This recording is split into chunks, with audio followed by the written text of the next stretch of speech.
they did their best. So let us not gloat or act superior.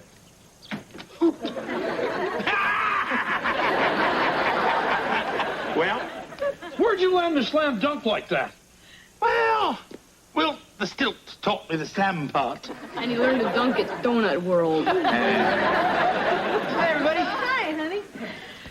So you ready to go? Yep, let's go. Where are you guys off to? Garage sales. I'm helping Kevin find some stuff for his apartment. Hey, Kev, there's a lot of junk up in the attic. Help yourself. Oh, thanks. You know, I might take that horse with a clock in his stomach. Oh, that was a wedding gift. Well, let me know if there's anything else you guys want to get rid of. How about Wesley? Hey, is that old Spot? What did we tell you about letting him run around without a leash? Well, he always comes back in time for Lassie. Oh, no. He's chasing Grandma Huffnagel. Oh, that old broad can really hustle with that walker.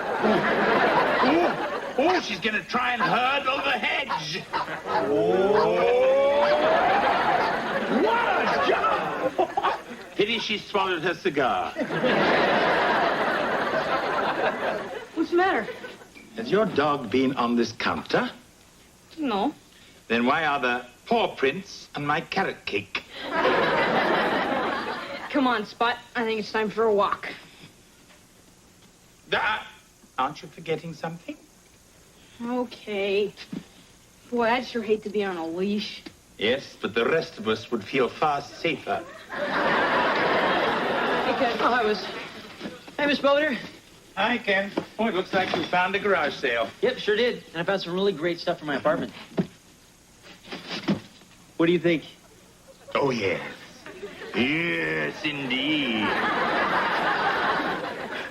What is it? Beats me, but it only costs $25. Oh, then you've got some change coming. Boy, this thing is heavy. What you got there? It's a chair. Heather bought it. Well, at least she bought something that has a name. Come on, I'll have to take it upstairs. Oh, just a minute, just a minute. If I'm not mistaken, this looks like a Chippendale chair. Oh, yes, I'd say 18th century. Wow, Yeah. just think how many tushies have sat in it. I don't think you quite grasped my point. This is a genuine antique. Really? Oh, yes, properly restored. It might be worth a great deal of money. Really? Yes, I'd say several $1,000s. Really? Stop that. And I only paid $5 for it, and you thought it was a piece of junk. I'm rich. I'm gonna buy a car, and a condo, and an Epilady. Hey, wait a minute. I loaned you that $5. Means the chair's mine. Well, it was my idea to go to the garage sale in the first place. Oh, and now, children, why don't you restore it together and share the profits? What? I don't know. Or each take half.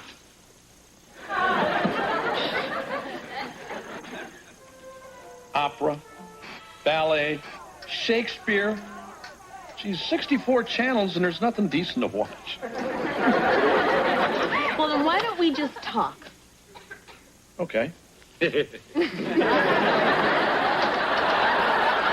Mom, Dad.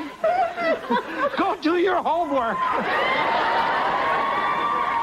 I don't have any homework. Excuse me, I'm sorry. I don't think we've met. I'm Marcia Owens, and this is my husband. This isn't a social call. I found your dog in my yard, hanging around my prize poodle, Fifi. Well, maybe you wanted to buy her a drink. You don't seem to understand. I've paid over $800 in stud service. Then why are you in such a bad mood?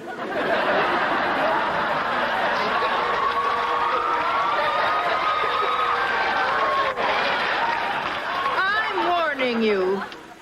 I don't ever want to see that unmannered, ill-bred little runt of yours in my yard again. And that goes for you, too, Spot.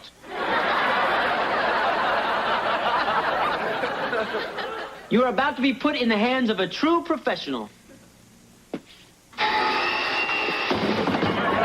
Kevin, what are you doing? Oh, just a little sanding. No problem, really. Well, you can't use it on the chair. You'll turn it into sawdust. Look, I went to the bookstore and I got these. The art of woodworking, restoring antique furniture. Loins of fire? I thought it was a cookbook. Yeah, well, why don't you find the recipe, and I'll take care of the chair. Look, Kevin, this chair is worth a lot of money. If we're going to refinish it, we're going to do it right. Now, we start with this. What do you want me to do, brush my teeth? Oh, we're going to use it to get every particle out of every crevice. Well, why don't we just soak it in efferdance? Boy, you should have seen it. Spot saw Fifi and took off. Dad chased him across the park, through the duck pond, and finally caught him in the garbage dump.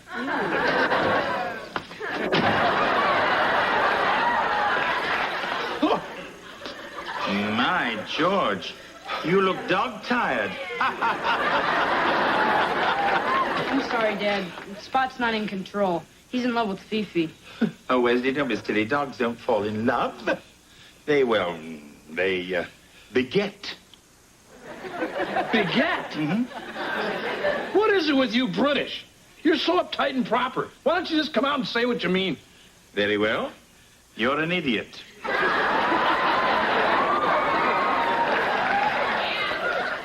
You know, we really should get him fixed. Good idea. And then...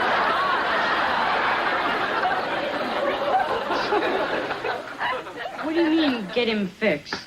Oh, well, it's an operation, honey. And afterwards, Spot won't be able to make puppies. And he won't be so interested in Belvedere's leg.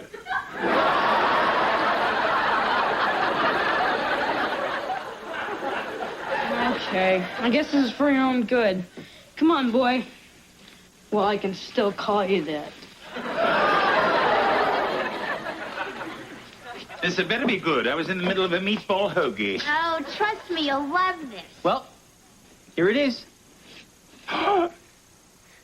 Why, it's magnificent. Well, it should be. We worked on it for 3 months. Now let's sell the sucker. Oh, do we really have to?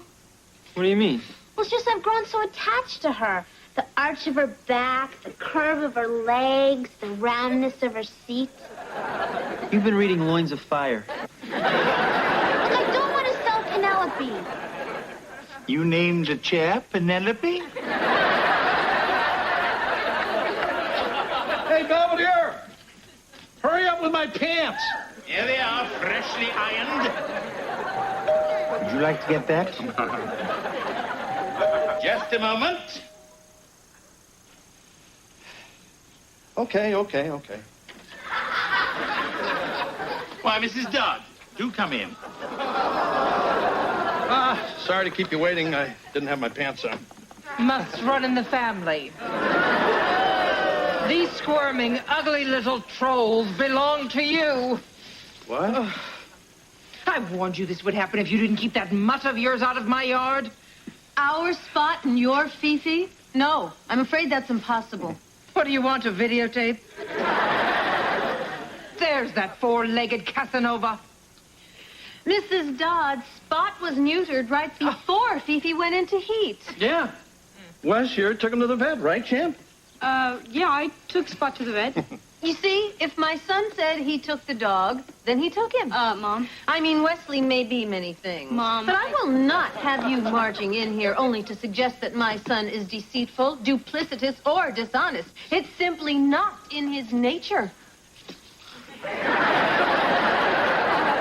Mom, Spot never got fixed. What? I took him to the vet's office, but I didn't leave him there. He never had the operation. Now, that's the Wesley I know.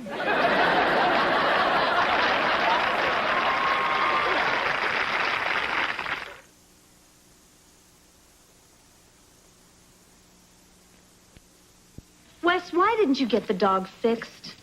Dad always said if it ain't broke, don't fix it.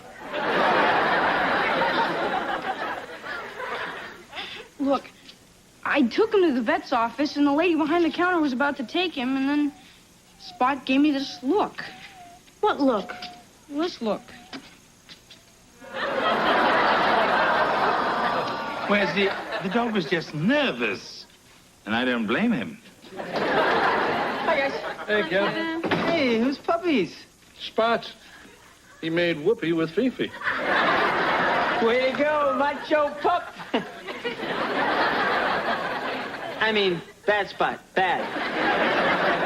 Look, from now on, I'll keep him on his leash, and I won't let him go near any girl dogs, I promise. Oh, guess again, mister. This dog's going to the vet's right now. But, Mom... Believe me, it's for the best. Well, what if it's against his religion? Hey, come on, pal. No dog's got a religion. What about St. Bernard's?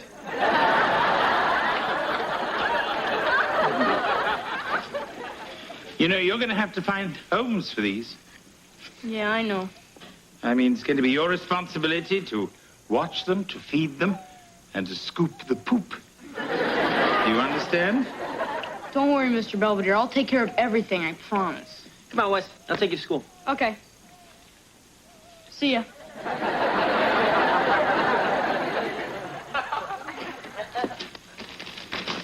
I distinctly told you to stay in your box. Hmm? Are you trying to vex Mr. Belvedere? Hmm? Hey, Belvedere. Look who I found eating your ding-dongs.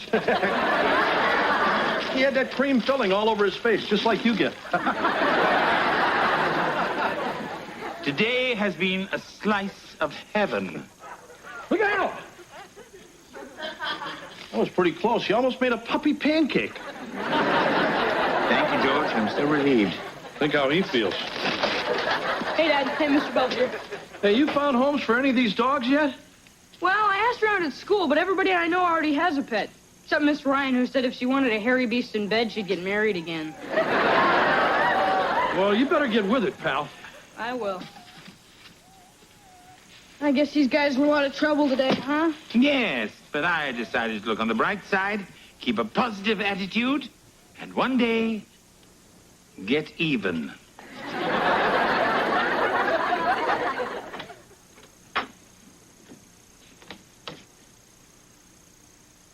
How nice. No puppies, no people.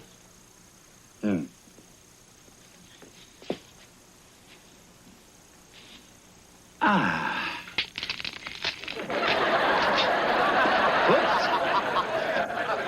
Oh, hi, Miss Belvedere. Hello. What are you doing out here? I was just admiring your handiwork. Yeah, well, we've been talking to antique dealers, and they say our chair could be worth $4,000 or $5,000. Oh, what do they know? Well, Nuts convinced me to sell the chair. We're going to use the money to buy more antiques. Yeah, maybe go into our own business. Yeah, isn't that a great idea? No, I mean, I wouldn't rush into anything. Hey, you know, it's funny, I've never even sat in it. Oh, and you shouldn't. I mean, it's extremely delicate. Are you kidding? This baby's so well built it could take a bull elephant. I wouldn't be too sure of that. Go ahead, try it out.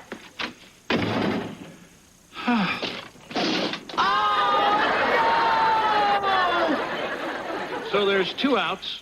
It's the bottom of the 5th, and Manny Sanguian steps to the plate. He starts scratching himself. That's something ball players and you guys have in common. Anyway, so as he gets up to the plate, he steps Look to the who's back. The vet said he's going to be fine. Now, remember, boy, you're supposed to take it easy for a couple days. Oh, I'm sure glad that's over. I don't think it's over. What about these guys? You mean Larry, Moe, and Curly? Yeah.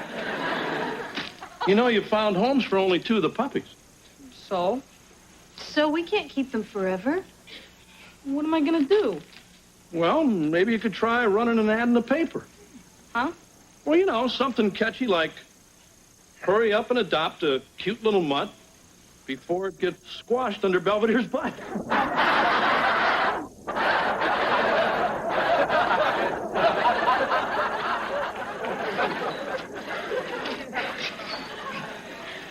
I think I can top that.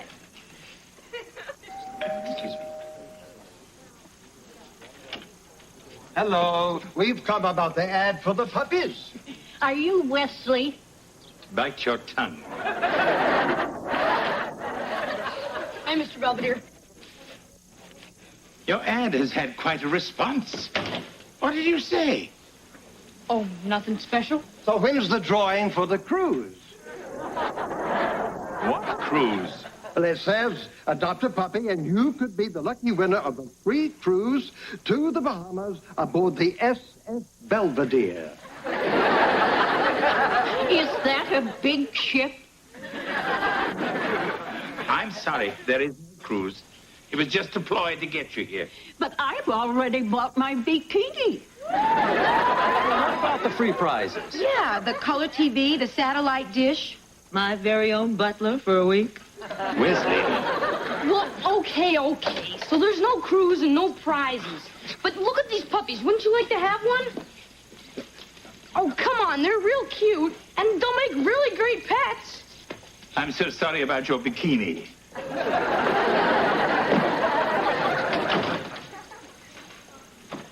Wesley, what made you do such a foolish thing? Look, I'm getting desperate. We have to find homes for these guys. Yes, well, that's no way to go about it. Mr. Belvedere, you're always good at stuff like this. What am I going to do? I honestly don't know.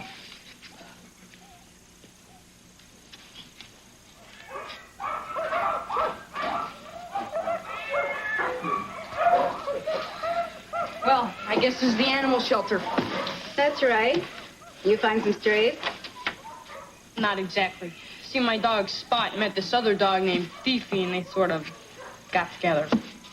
And they weren't into family planning. Right. Anyway, this is Larry, Moe, and Curly. I think you mean Larry, Moe, and Shirley. Oh. Well, I only found homes for 2 of them, and I figured maybe you could help with the rest. Well, we'll keep them as long as we can. And then what? Here. You fill this out. Everything's explained on the reverse side. And I'll make sure they get in a front cage so everyone will see them. Thanks. Can you give us a minute? Sure.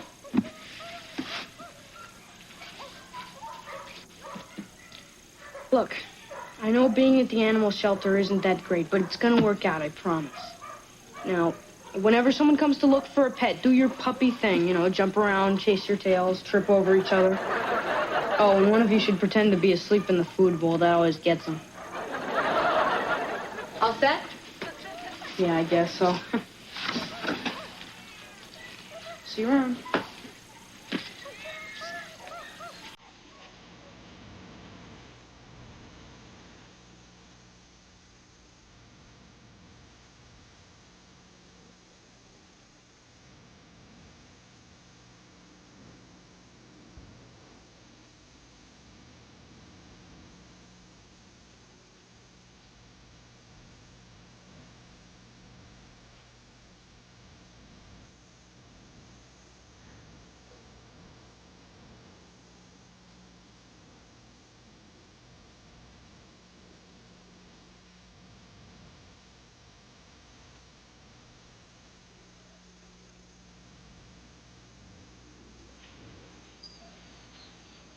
Hi. How'd you like to adopt the... Oh, it's you. Yeah, afraid so. You know, I was thinking, and if we moved them, you know, down here, then maybe people would see them when they... We don't have any more time. What do you mean? I mean, I have other dogs that need this cage. Well, they're not real big. You know, they could share it. Now, look, you know I kept them as long as I could. Hey, what are you doing? Wesley, I think you should go home. What are you going to take them out of there for? Wesley, please. What are you going to do? Just drag them off somewhere and kill them? Oh, hello. Did I come at a bad time? Mr. Belvedere, what are you doing here? I found some clown who might adopt your puppies. Huh? Quickly, Lynn, quickly. I have a show in 30 minutes. This is Mr. Sigmund. You really are a clown. Right, kid. Mr. Sigmund uses dogs in his act, and he's looking for some puppies that he can train to take over for the older dogs. Are these the puppies that you were telling me about? That's right. You're real neat, Mr. Sigmund. Well, I don't know. They look kind of runty to me. Actually, they come from a very good bloodline, which is more than I can say for the people in the family. Oh, Spot. Here, boy. Spot! Wesley, why don't you have Spot show Mr. Sigmund some of his tricks? Spot, I know you just got out of the hospital, but Larry, Moe, and Shirley are counting on you. Mr. Sigmund sees how smart and clever you are. He may adopt your kids. And let's face it, they're the only kids you're ever going to have. He doesn't know how lucky he is. Damn. Roll over. Good. Oh, okay. Sit up. Good. I'd say the dog has the boy rather well trained. Can I borrow this? Oh, I'm in this deep. What the heck? Okay. Go jump. Go jump. Go jump. Go jump. Just like my wife. Does he play dead, too? Well, what do you think, Mr. Sigmund? Will you stop hocking me, huh? Okay, I'll take him. Thank you, Mr. Sigmund. Don't mention it. Just a few forms to fill out. Oh, I knew we'd find homes for him. Thanks, Mr. Belvedere. Yes. Well, I suppose they're luckier than most.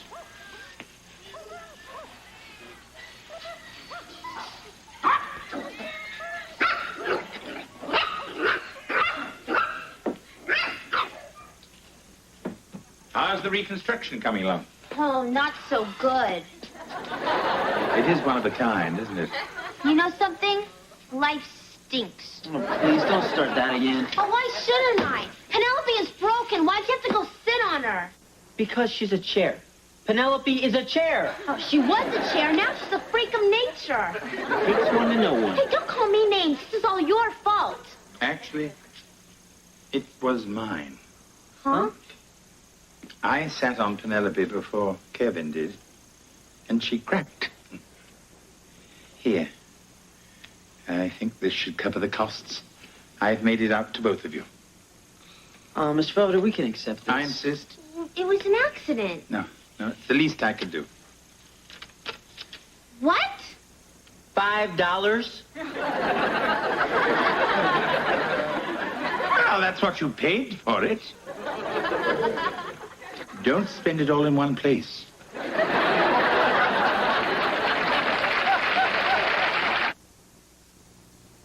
Mr. Belvedere will be right back. After coming face to face with the sad plight of unwanted pets, Wesley has begun to urge all of his friends to have their dogs and cats spayed or neutered. Spot is living proof that it makes for a happy and healthy pet. Wesley, get down here. Spot buried Grandma Hufnagel's teeth. It's nice to see he hasn't lost any of his old charm.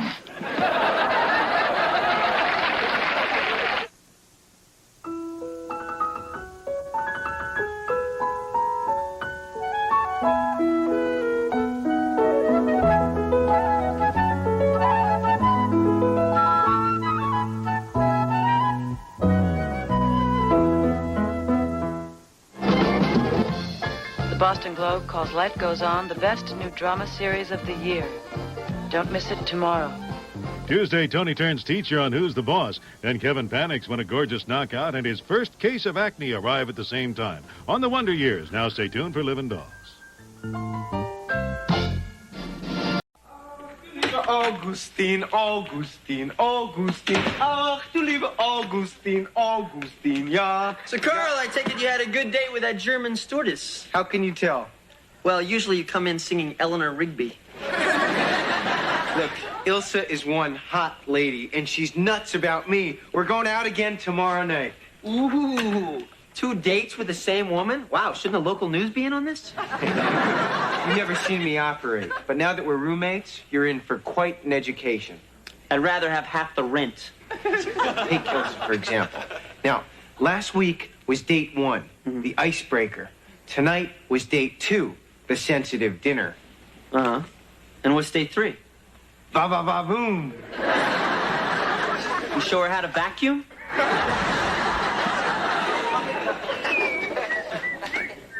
Oh, boy, I hope after all this work these cookies sell at the bake sale. Why didn't you just ask Mr. Belvedere to make them like last year? They were gone in 10 seconds. That's because he ate them all. Well, how are they coming along? Not that you could ever make cookies like Mr. Belvedere. I wouldn't be too sure.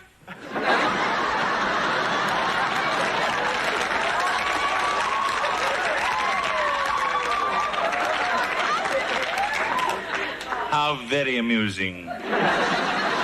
I've even got a name for them. Belvedere's Bodacious Biscuits. So, What part do you want? Ooh, I'll take the tummy. But then there's practically nothing left. I'd have named some desserts after you, but they've already got Twinkies and ding-dongs. Hi, Mr. Belvedere. Hello, where have you two been? We saw Bambi. Oh, I love that movie. Oh, no, not the movie. Bambi Bernstein and the Beaver Falls Sound Machine. Hey, you want a nightcap? No, I'm tired.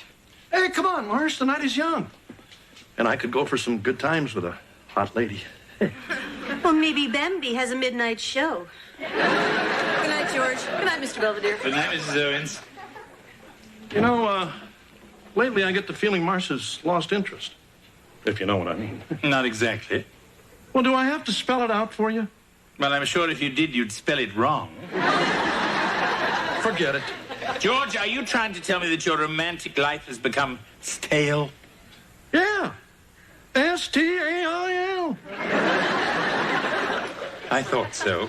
Well, if your love life has become boring, try some new surroundings.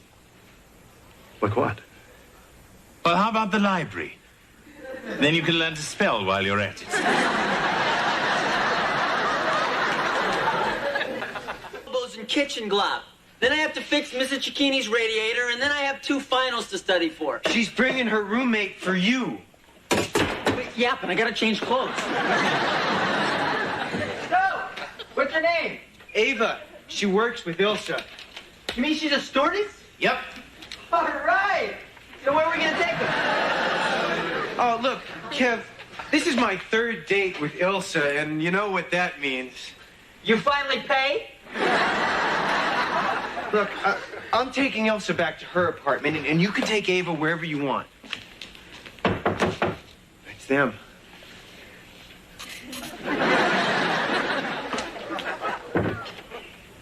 Ilsa! Karl, mein Liebchen. Oh, you must be Kevin, Karl's lonely friend. I told her all about you. Thanks, Carl. Ava's going to love you. You're just her type. Oh, yeah? Well, I have a feeling she's gonna be just my type, too. Sorry I'm late, but I had to fight some Dummkopf over a parking place. The weightlifting training really paid off. Das ist Ava. Oh, boy. Hey, your cookies were a big hit. What are you talking about? I sold all 6 dozen at the bake sale. One lady bought 2 to keep crows out of her garden.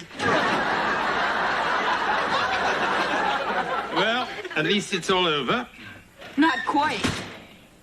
Why are you baking more of those ridiculous cookies? I'm going to market you worldwide. What? Belvedere's Bodacious Biscuits.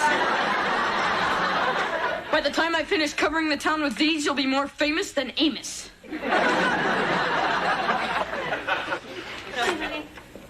Hi, Mr. Belvedere. My, what strange cookies. But they look just like... They're gingerbread men. Hey, Marcia, you want to go to Makeout Point? Are you crazy? It's freezing outside. Well, I thought we could cuddle up under a blanket and,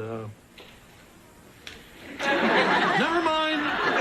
You know, George is acting awfully peculiar. How can you tell? I hope he's okay. Maybe he should have a brain scan. I doubt they'd find anything. Anything wrong, I mean. What's his problem? You. Me? Yes, he thinks that you're bored with him. So I advised him to try different venues for your romantic escapades. Oh, well, that explains the dancing in your bedroom. Unfortunately, yes. Oh, and him wanting me to play Tarzan and Jane in the basement. What have I started? Well, now that I know what he's up to, maybe I'll cooperate. Oh, Carl, buddy, best friend. You didn't meet. Wer ist Ilse? Oh, a couple of stewardesses got sick. She had to work a flight to Dusseldorf. Tough break. For you, too. They need you on the flight. Oh, gee, that's too bad, really. Well, I'll see you. Well, we still have our ride to the airport all to ourselves. Oh, no, see, Oh, Ilsa. Ilsa. Those ruby lips. That golden hair. You can fly me anywhere. Warming up for Valentine's Day? What are you doing here? Oh, I brought back some of Kevin's tapes.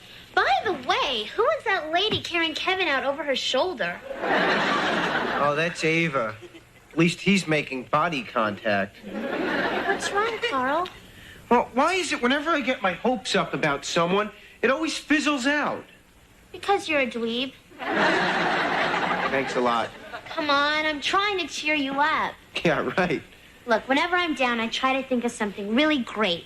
Like, Bruce Springsteen jumping off stage and sweeping me up in his arms and carrying me away. At this point, that doesn't sound half bad.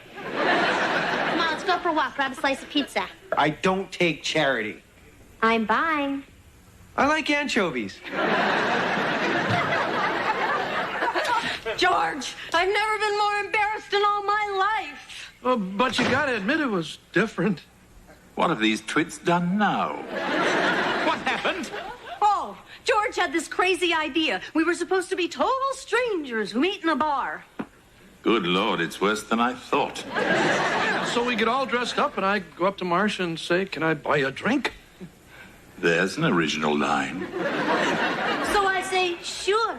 That'll be $200 for the slow gin fizz." Next thing I know, this plainclothes cop slaps the cuffs on me. He should have thrown a net over both of you.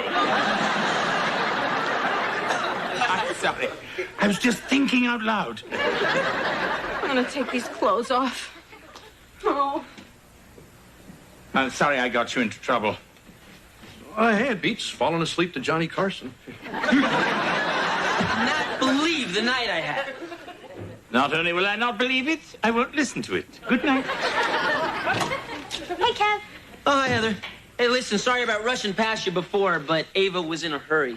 Yeah, I didn't know you went for the strong, silent type. Oh, it was the worst date of my life. Wow, that's really saying something. Yeah, so where have you been? On a date. Well, it wasn't really a date. It was more of a thing. A thing? Well, you know how sometimes there's somebody you never really notice, but you spend some time with them and they turn out to be okay, even sensitive, even nice? No. Well, that's what happened to me. And you know, maybe this could really turn into something. Heather, that's great. So who is this guy?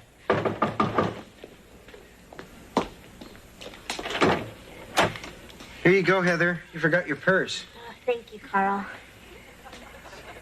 I don't know what I'm going to major in when I go to college. English or history or business or astronomy. Something along those lines. Hey, I'm a senior. I still haven't figured out what my major is yet. I'm thinking of becoming a guidance counselor. This was really a nice evening, Carl. Yeah, for me too. Hello. Hi, Kevin. Oh, is it a little late to be out? Oh, actually, I've stayed out a lot later than this. Not you. Come on, young lady. It's a school night. Who are you calling a young lady? Yeah, Kev, where do you get off telling her? Kevin! Hey, come on. Your date was over. What's the big deal? Well, you're embarrassing me and your best friend and most of all yourself. Hey, it's my life. Kevin, this is ridiculous. Look, it's my responsibility to look out for you. After all, I'm your older brother. Since when? Since I was born before you. Kevin, you were gone. You were over the edge. You were in Banana Land. Look, I know Carl. I know how he operates, and I have reasons to be concerned. Now, what did you two do tonight? Well, if you must know the truth, we had dinner, and then we spent the rest of the night on our backs. What? We went ice skating, and we're both klutzes, okay? You know, I don't like the tone you're taking with me. Well, then how's this tone? Blow it out your ear! Heather, I forbid you to see Carl. Or what? Or I'll be very, very disappointed in you. Kevin, good night. Get some sleep and then get a life. Heather, look, I mean it. Look, I'll see Carl whenever I want, and there's nothing you're going to do about it.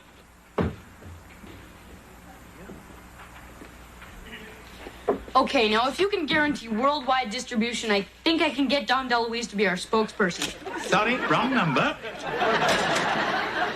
You just hung up on the president of Nabisco. What kind of nonsense is this?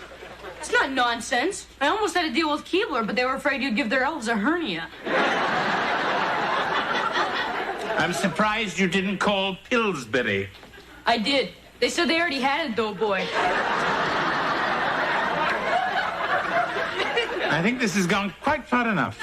Hey, I'm just exploring free enterprise. Keep it up and you'll be exploring a lawsuit. What about my cookie empire? That's the way the empire crumbles.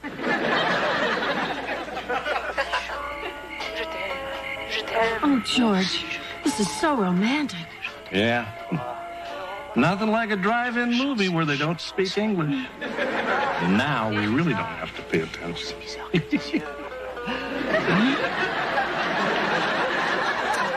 They sure don't put enough melted butter in the popcorn. Oh, you want some cheese sauce for my nachos? Oh, sure, why not? Boy, get a load of those two in the next car. Wow, they're really going at it. Pretty hot for a couple of old-timers. You know, I think it's really neat when old people can still get passionate. Oh, my God! It's my mom and dad! What?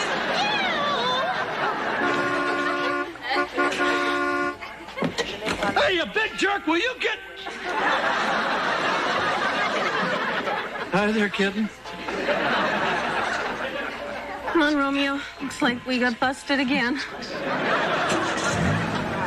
Boy, isn't it great to get away from Kevin? Yeah, he's been covering us like a cheap suit. I'm a little chilly. Oh, I got a jacket in the back seat. Okay. Here. Thanks. Ooh, your hands are so warm. You know what they say, warm hands, warm heart. I thought it was cold hands, warm heart. Oh, right. Well, my nose is cold. Well, that's a start. So, any more nachos? This. Hey, look, I'm just trying to save you from my zipper for brains best friend. Will you get off it? Hey, look, don't let him fool you, Heather. He's got his plan all worked out. First, he tries to relax you, then he tries to make you think he's all sensitive, and then... And then what? Ba ba ba boom. He teaches me how to vacuum? You know what I mean. Okay, Kevin, you're right. We can't control our animal lusts, so please protect me from this sex maniac and take me home. You bet I will. Come on.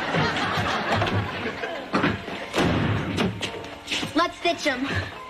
Hey! Hey, Mr. Belvedere. Hello, Wesley. Hey, you're baking cookies. I always knew you were a smart lad. What's going on? I figured you'd never want to see another cookie again. Well, I got to thinking about what you said concerning free enterprise.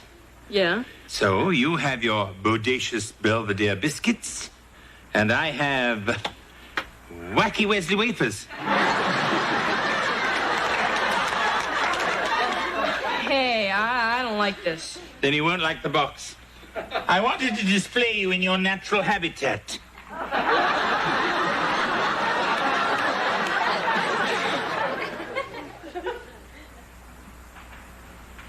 What's that say? Kevin is acting insane. Oh, I thought it said Kevin is anti-mame. This is ridiculous. We can't even talk to each other with Kevin around. Hey, you know, I haven't seen him in a while. Well, wherever he is, he's probably listening. I am not. Well, no snakes in there. Listen, Heather, I'll be upstairs if you need me. I'll get us some sodas. Better get 3. Oh, hi, Mr. Owens. Hi, Carl. Look about the drive-in the other night. Oh, don't worry about it. That's why people go to drive-ins. Except for me and Heather, of course. We were brushing up on our French. Forget it. It's just Marcia and I can never seem to be alone. I know what you mean. Hey, I know the perfect place where you could be alone. Oh, yeah? Hey, where are they? Oh, Heather and Carl, where'd they go? they made me promise not to tell you. All right, here's $5. A promise is a promise. A tin spot is a tin spot. They went over to your place. What? They figured it'd be the last place you'd look. Oh, trying to fool Kevin Owens, are they? Well, somebody is in for a big surprise. Yeah, and it cost him $10. Mission accomplished. Great work, Wes. Hey, it was a snap. I mean, we are talking Kevin here. Hope I'm not too late.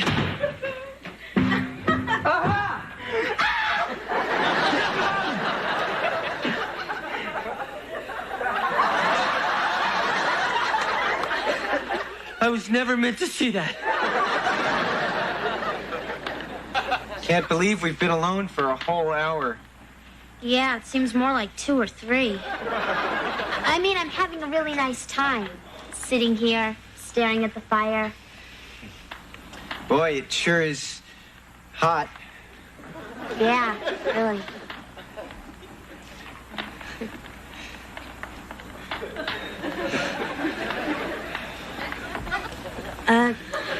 Carl, do you get the feeling we don't have all that much to talk about? Well, what do you mean? There's the fire. And the weather.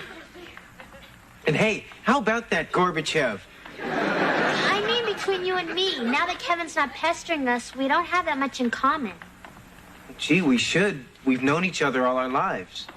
Well, you know, maybe we've just been doing this just to spite Kevin. Could be. There's only one way to find out.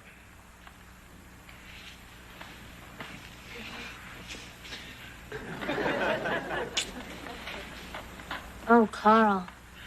Yeah? That was awful. For you too? You know, maybe we're better off just being friends. Yeah, that's not a bad deal. Not bad at all. Do you want to watch some TV? Sure.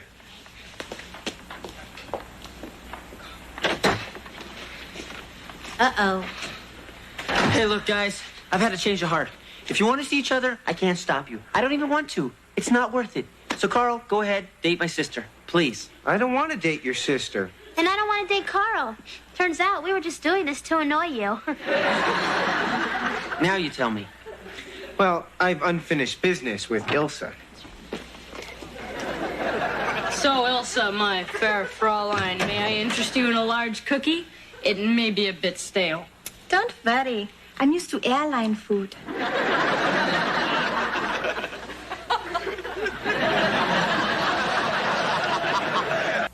My advice to George seems to have worked, albeit in a roundabout way. Although he and Mrs. Owens never found the perfect romantic spot, they had such fun trying that it rekindled a sense of adventure. Now they've come to appreciate the friendly confines of their own bedroom. As for the cookie wars, Wesley and I have called a truce. We've decided to dissolve our businesses. All that's left now is to dissolve the inventory.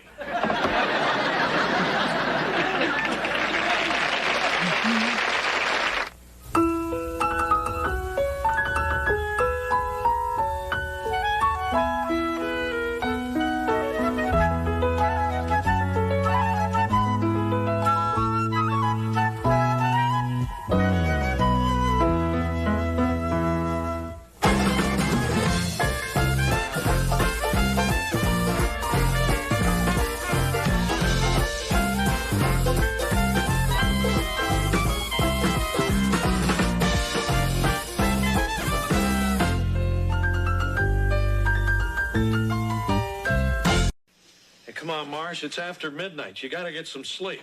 I can't. I guess I'm worried about going to prison tomorrow. It's not like they're locking you up. I know. It's just that this is all so new. I mean, up till now, all of my legal work has been wills and divorces and defending Wesley from the neighbors. Who is this jailbird anyway? Sharon Witt. I've never met her, but she's been convicted of armed robbery, grand theft, and felonious assault. Oh, I think I voted for her. George. Come in. Oh, Mrs. Owens, I heard you pacing for several hours. May I bring you some hot milk? Oh, no, thank you. I can get my own hot milk. Then may I get you a cookbook? Good night. Good night, Mrs. Owens. Hey, come on, Marsh. You're not going to do anyone any good if you're dead on your feet. Yeah, I guess you're right, George.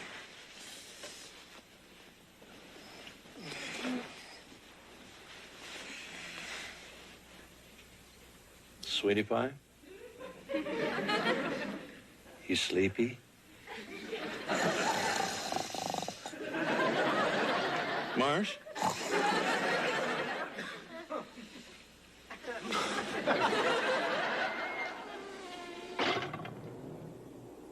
You're the third lawyer they assigned to this wacko.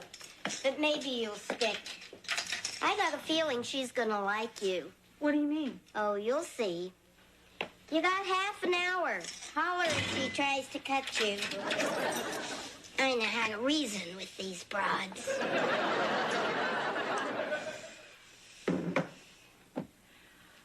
Hello, I'm Marcia Owens, your court-appointed attorney. Yeah? Well, I'm Sharon Witt, your court-appointed psycho. Oh, well.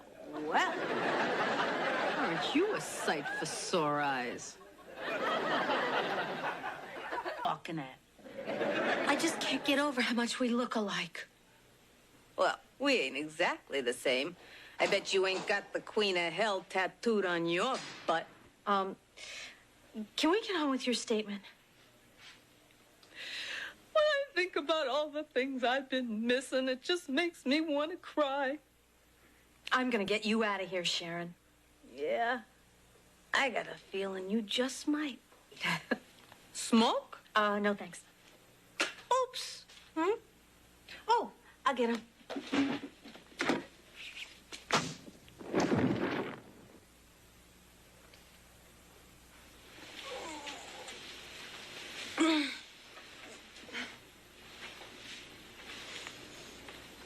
What? How did I get... Ooh. Oh. Okay, you dames can bunk with Sleeping Beauty. Hey, Whit, you got company. Am I glad you're back? Something terrible has happened. Tell me about it. The latrine backed up in cell block D. Meet your new roommates. No, you don't understand. I'm not Sharon Witt. I'm Marcia Owens. And I'm Sigourney Weaver. No, Sharon hit me. She knocked me out and she stole everything. Even my suede boots. Nice try, Whit. No, I'm telling you, I don't belong here. Oh, no, I wouldn't try to con you. I'm a lawyer.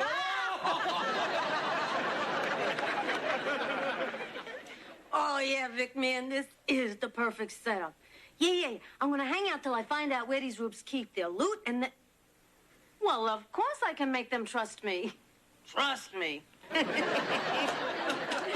I gotta go. Someone's coming. Yeah, bye.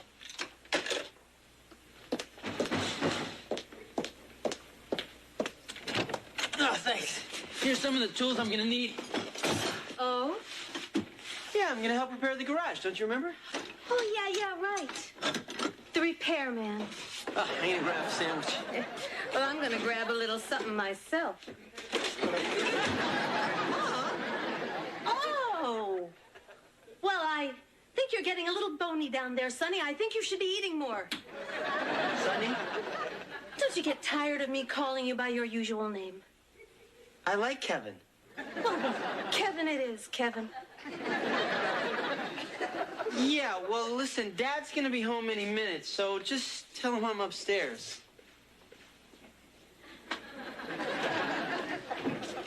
Oh, was that Kevin I saw drive up? Oh, hiya, big boy. Mrs. Owens! Happy birthday.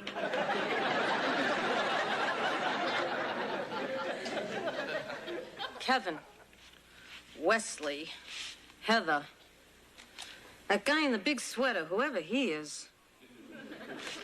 Oh, and that must be the husband. Yuck. Here is your mail, Mrs. Owens. Oh, Thank you, sport. Are you feeling all right, Mrs. Owens? You seem a little distracted. Yes. Well, when you were cleaning my room, did you by chance misplace my jewelry box? Mrs. Owens, you know I steer clear of your personals. I'm sure that your jewelry is safe and sound. Swell. Hey, Mom. Hey, Mr. Belvedere. Wesley, you're an hour late.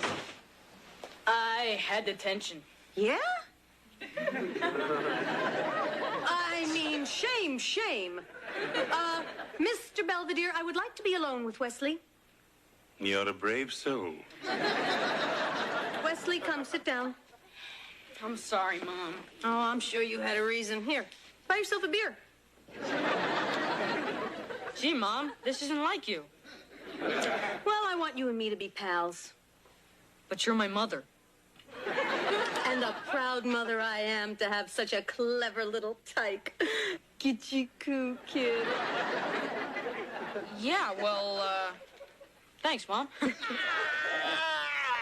I'm gonna grind you into mulch. Yeah, I'm gonna stomp you into sludge. Oh, gotcha. It's 3 packs of cigarettes you owe me, sister. The hell I do. You moved your elbow. You wanna make something out of it? I got a better idea. Let's play blackjack. No way. Gambling is illegal. What are they gonna do, kick us out of here? How about you, Blondie? Up for a game? No, thanks. Ah, come on. Look, no weapons. What about her? Old Lady Haverford? Nah. She don't associate with us. Common criminals. That's Doris Haverford, the restaurant heiress who chopped her husband up into little bits and scattered him in the park? I thought they dropped the murder charges. Yeah, but they got her for littering. Oh, gee, she's famous. Hey, I'm kind of famous myself. Yeah? Oh, sure. I spent most of my career serving major government officials. Yeah, at an hourly rate. I see. And Greta, what are you in for? 5 to 10. This cop was manhandling me, and I slapped him in the face. And they gave you 5 to 10 for that? Well, she was setting fire to a factory at the time. Okay, you warthogs, exercise period. You know, this is outrageous. You're holding an innocent woman while a dangerous criminal is on the loose doing God knows what. Yeah. Guess who? Oh, it's you. Brought you some flowers. Well, thank you, my husband. I'll go put them in water. Oh, no, here. Let Belvedere do that. Hey, when's the last time I brought you flowers? Knowing you, George, after you attended your last funeral. George. Yeah. Come here, baby. Well, I got reservations for McSwarley's. Gourmet dinner, slow dancing. Oh, no, I'm not hungry and my knees hurt. I love it when you play hard to get.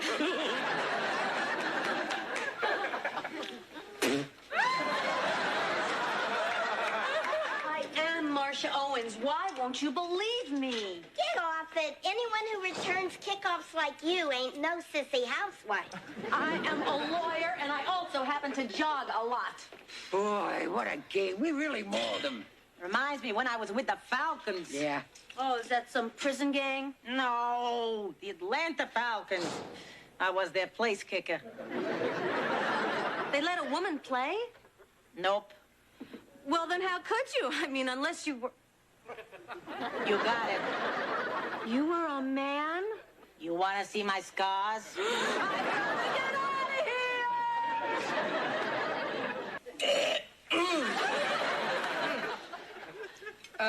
Mom. Yeah. Some friends and I wanted to go to the video arcade after school. Is that okay? Sure. Just be back before the bars close.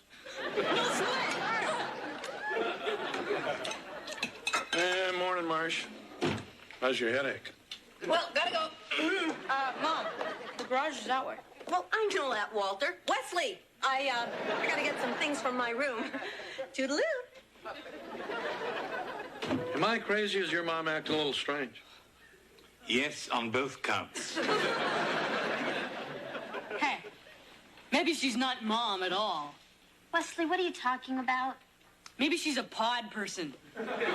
Maybe some alien snatched her body and replaced her with a replica. Too bad. They got the wrong Owens. Yeah, Vic, I found all the passbooks and the keys, but the bank won't let me make any withdrawals unless it's co-signed by George Owens. Yeah, I don't know. Maybe I'll just hang out one more night. Maybe I can sweet-talk him into something. Oh, I'm sorry. I must have the wrong number. You've been getting a lot of things wrong lately. I'm just so overworked. Mr. Belvedere, can I ask you a question? Go ahead, make my day. I've been thinking about buying one of those new big-screen TVs, but I have to coax the money out of George. Now, what do you think is the best way to soften him up? With a rubber mallet. Mrs. Owens, you've known him longer than I. Yeah. But just for argument's sake, if you were me, what would you do? Well, I suppose I would cook him a lavish gourmet dinner, then hit him up for the money right afterwards. Great idea. I'll get right on it. I'll start screaming. That'll bring the guard up here to see what's wrong. I'll jump her and snap her neck like a twig. That'll bring us up to the cell block guard. I'll jump her and snap her neck like a twig. Next, we'll go down to the main gate where there's 2 guards. Take one on each arm and snap their necks like twigs. Ladies, I don't know if this is a good idea. I mean, someone could get hurt. Like an innocent bystander? You know, you two have a very bad attitude. Listen, Goldilocks. This is prison. There's gangs and screws and crummy food and endless work details. And there's nothing but drudgery and squalor and desperation as hour after hour, day after day, week after week, slowly they squeeze the soul out of you. My, aren't you a gloomy Gus? What you need is a sing-along. What? Well, music can set you free. What? Okay, you slugs, mail call.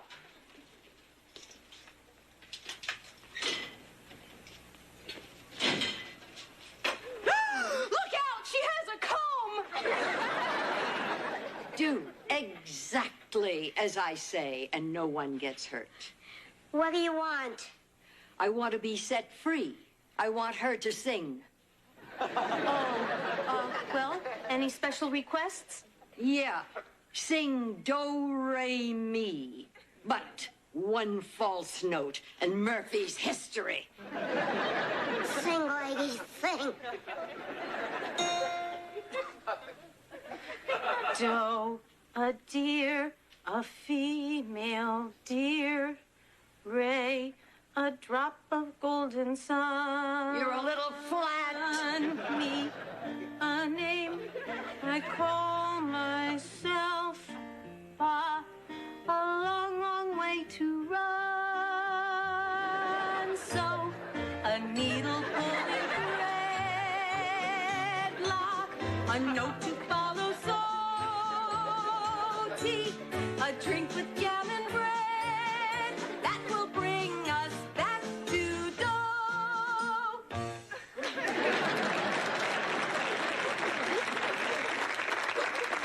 Now, everyone.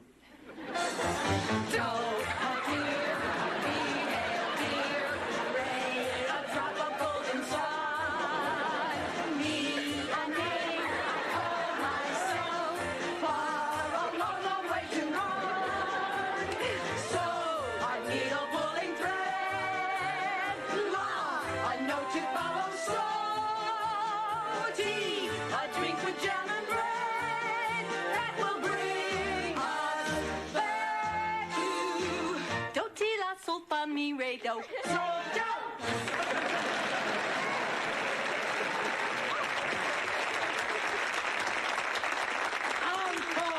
Encore! You know anything from Fiddler? Okay, lady, you're out of here. You finally believe me. Well, it's worth the fingerprint check. And besides, if you break into Sunrise Sunset, I'm going to puke. Goodbye, everyone. You're right. Would you like some apple strudel, Mr. B? Oh, really, Mrs. Owens? I feel so uncomfortable sitting here letting you serve me. Relax, I'll eat when you're done. Now, who wants more? I'll have another piece. Would you like me to heat it up for you? Sure. Boy, Mom sure is friendly. How about this meal she cooked? Beef Wellington, truffles, stuffed wild goose? This is the most magnificent meal I have ever eaten. That woman is not your mother. So, how are we doing? Oh, just fine. Oh, Mrs. Owens, I've finished. Why don't you sit here and have your meal, and I'll warm it up for you. You talked me into it, Jeeves. Yes, well, let's clear the table. Yeah, let's clear this to the kitchen. Hey, I haven't finished my strudel. So, honey, how'd you like my goose? I'm done. Hey, come on, I'm her husband. Don't you think I'd recognize her if she were a fake? Well, I would. Time to take a hike. Okay, so for once in her life, she cooked a good meal. What other evidence do we have she's not your mother? She paid me for getting detention. She taught me how to rob an armored truck. She pinched me on the tush. She kissed me on the mouth. Finally, safe and sound. Well, whoever she is, she's out of her mind. There she is. Oh, George. Freeze, lady. You got some explaining to do. What's going on? All right, who are you and what have you done with my mother? Oh, Kevin, I am your mother. Don't touch me, you tramp. What did you call me? George! Don't George me, lady.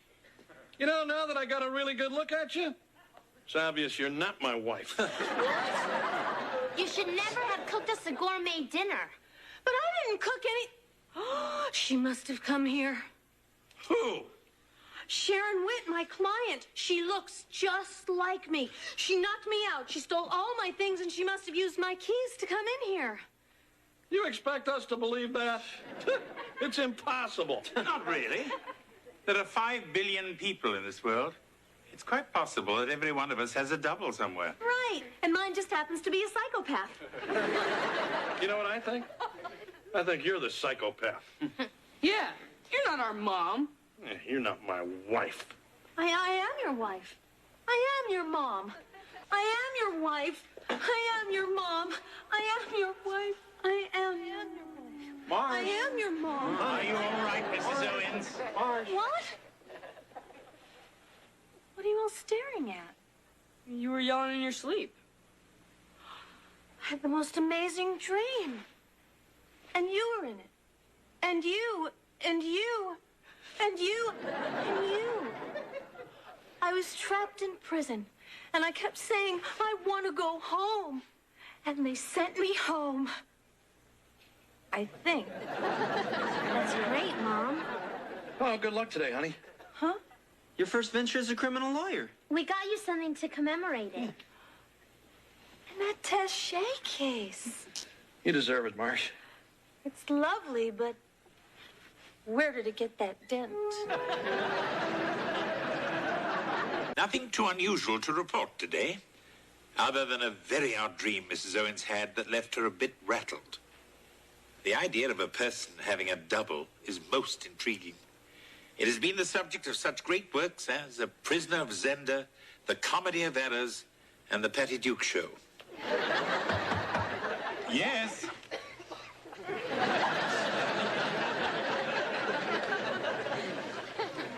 Your shift is up, Lynn.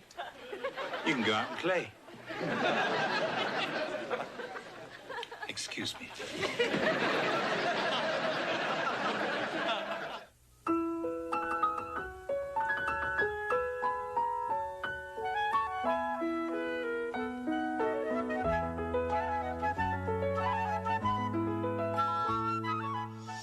Every Sunday, relax and bring your whole family together with award-winning movies that will entertain and inspire. This week, to save her farm and family, a woman must tame a wild horse and ride him to victory in the FamilyNet presentation of The Dark Horse, Sunday at 7 p.m. Eastern on Family Netflix.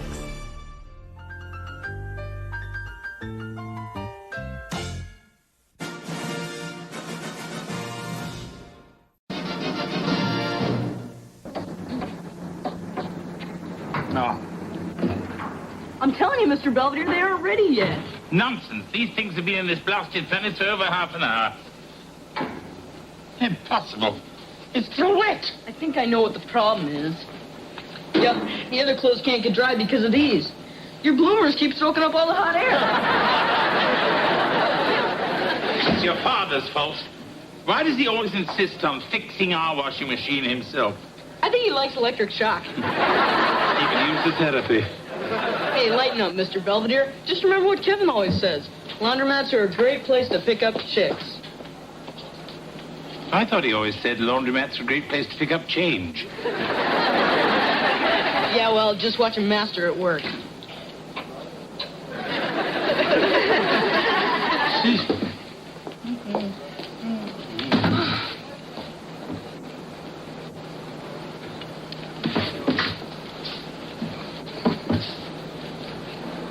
Oh, somebody been making mud pies? Excuse me. Oh, these.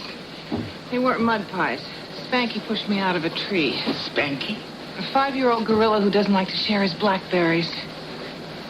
Oh, I'm sorry if I'm not quite making sense. I just spent 5 years living with mountain apes in Rwanda. Really? I live in a monkey house here in Beaver Falls. How has Africa's loss become our gain? Oh, the grant money ran out, but the University of Pittsburgh offered me a position as a guest lecturer, so here I am. Well, neighbor, we must get together and swap stories about the Dark Continent. You've been there? Yes, I spent several years with Sir William Daly in the Congo. Actually, one of the tribes made me an honorary witch doctor. You're not serious. I have the shrunken heads to prove it. I'm Lynn Belvedere. Louise Gilbert. Boy, the attitude some women develop by the time they're 13. Lynn, here's my phone number. Why don't you call me? Say after 5? Oh, you can count on it. Well, it's been a pleasure, Louise. Who's that? Oh, just a chick I picked up at the laundromat.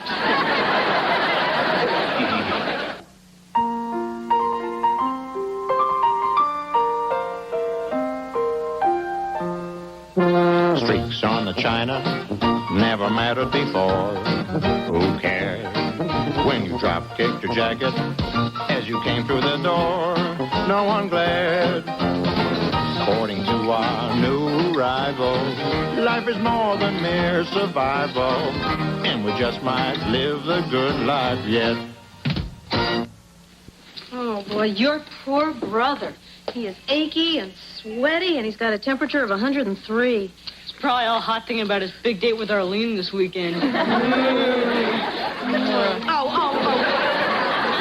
Enough, you two. Now, your brother is very sick. If he needs anything else, he'll just call us on that dinner bell I gave him. Oh, no, not the bell routine.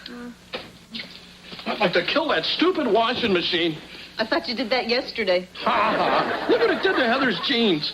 Oh, my gosh. Well, I'm sorry, kitten. I'll take you to Kmart and get you a new pair. Dad, they're great. I'd have to pay $100 for jeans like this. Good night, everybody. Yeah, I'm afraid you'll have to fend for yourselves for a while. Try to avoid bloodshed. Oh, Mr. Belvedere, you look so nice. Yeah.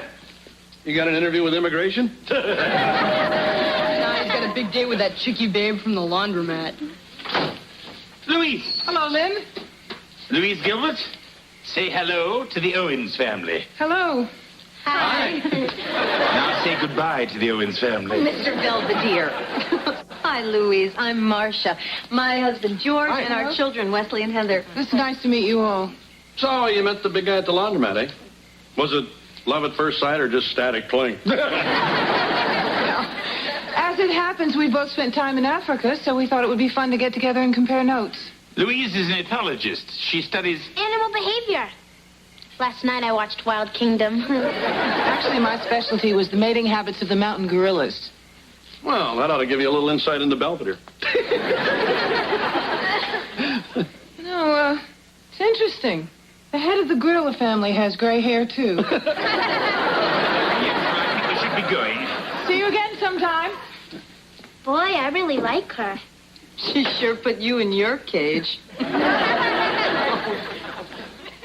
Kevin is upstairs quarantined with the chicken pox. And do you know why I have to bring him his food? Why I have to watch him wheeze and scratch? Do you know why? Because when you were 3, Mom intentionally exposed you to the chicken pox so that you would get the childhood disease. Why didn't she do it with you? She tried. I scared the other kids away. Well, it's the curse of being a middle child. Hey, I have my own problems, too, you know. I've got a hot date with Marjorie tonight, and it's the old dad'll drop you off and dad'll pick you up routine. You know how embarrassing that is for guys my age? Well, you could always steal a car and drive yourself. That is a truly demented idea. Thanks, Heather. Hi, guys. Hi, Mom. Is your dad home yet? Yeah, he's down in the basement fixing the washer. Says he's just about got it all done.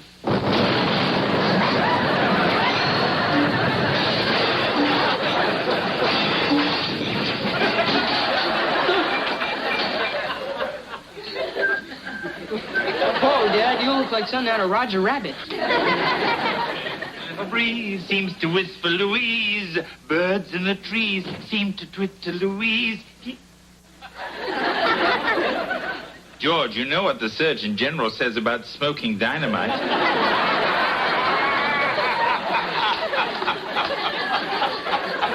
You're a riot, Belvedere. A regular riot. I know.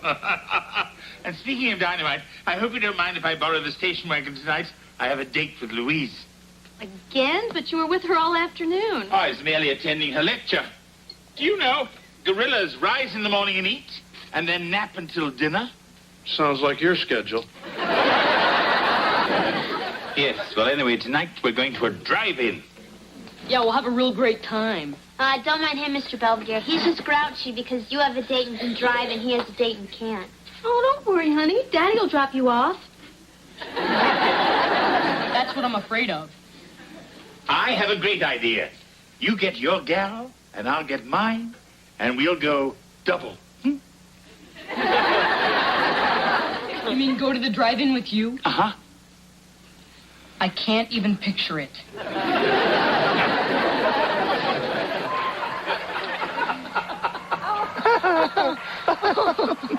Hey, Mr. Belvedere, we can't see. Oh, come now, Wesley. I didn't think teenagers actually came to the drive-in to watch movies. This is worse than being stuck with my dad. Wouldn't be so bad if they didn't have any heads. Forget it, Wesley. I packed the axe for the rest of your father's tools. Marjorie, don't you think that policeman looks a little like Kirk Douglas? Who?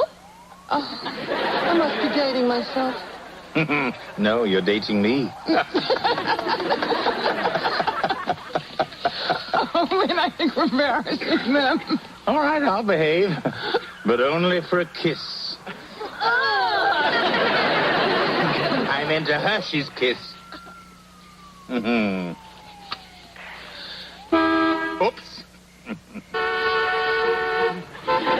Why is everybody else honking?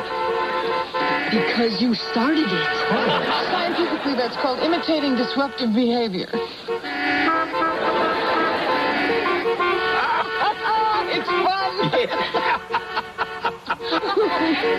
Hey, you want to grow up? People are trying to watch a movie here. I'm sorry. There's some people act in front of their kids. I fear for our children's future. Well, I hope you two are happy. Sorry, hon. The washer warranty does not cover the problem. Well, that can't be. I mean, I don't even know what the problem is. Well, the problem is the warranty's only good for 36 months. You know, that always happens. A thing breaks down right after the warranty runs out.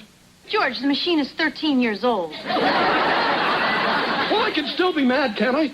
Well, I think Kevin's gonna survive the chicken pox, but they may kill me. Oh, he still got you going, huh? You know, I don't mind taking up his meals or changing his sheets or reading him bedtime stories like Babar the elephant. But making me sing feelings to Arlene over the phone because he's got a sore throat, that's really pushing it. Well, why didn't he ask me? I love that song.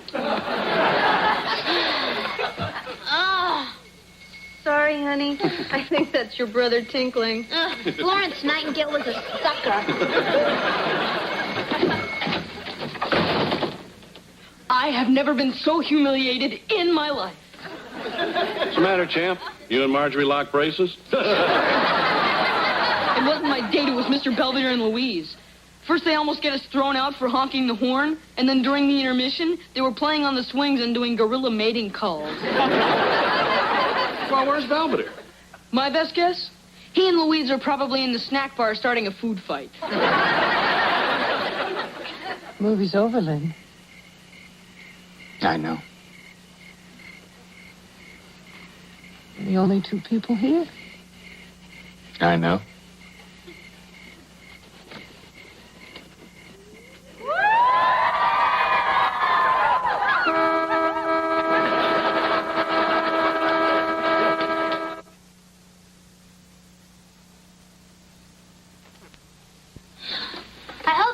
Over the chicken pox soon so the doctor can start treating his real problem. What's that? Women. He won't stop babbling about Arlene. I just found him trying to escape out of his window. One more tight up bedsheet and he'd be crawling down the driveway.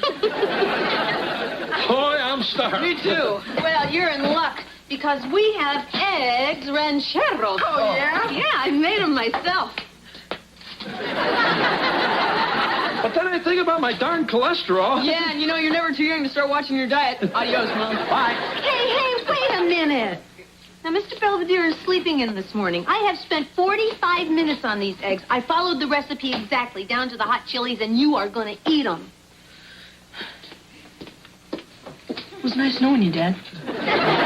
Oh, how late was Mr. Belvedere out last night anyway? Oh, gee, I don't know, but sometime around dawn, I heard him belting out an inspired version of Love is a Many Splendored Thing. Maybe that's what set off the Huffnagel's dog.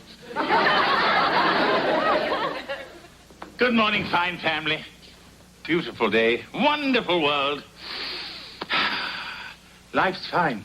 There you have it, folks. The difference between a date that ends in disaster and one that ends at daybreak. So did you have fun last night, Mr. Belvedere? Last night? Oh, yes, last night. It was pleasant. Pleasant as in you'll be seeing Louise again today? Oh, Heather, Louise and I are not easily infatuated teenagers. We don't have to see each other every waking hour. Oh, of course you don't. We just happen to be somewhat compatible adults. Absolutely. Yes, I mean, I think of Louise as my new friend. Considering that dopey-looking turtleneck you're wearing, your new friend must have given you one beauty of an old-fashioned hickey. Nonsense! Louise and I behaved with utter decorum and civility last night. Come in. Good morning, everyone. Ah, good morning, Hickey. I mean, Louise. Good morning, Louise. Forgive me for barging in at such an inconvenient hour, but somehow your wallet wound up in my jacket pocket last night. Oh, thank you. Oh, and here are your Necco wafers. Oh, I was looking for these. Well, I have a 9 o'clock lecture. Gotta run. Nice to see you all. Goodbye, Lynn. Goodbye, Louise.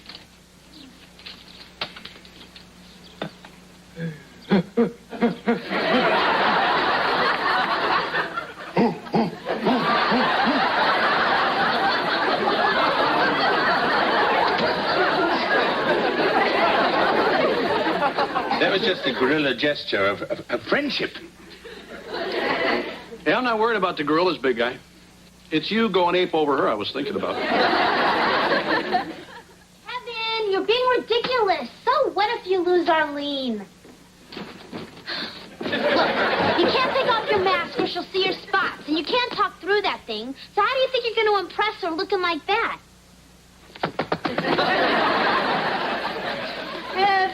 Have you seen my attaché? What's that? You mean this?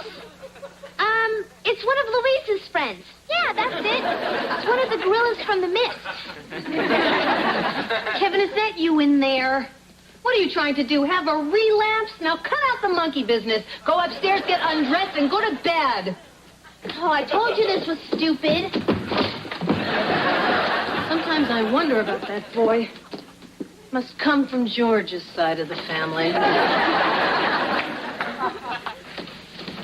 Hey, what's the deal, Hot Lips? Not going out with Lover Girl tonight?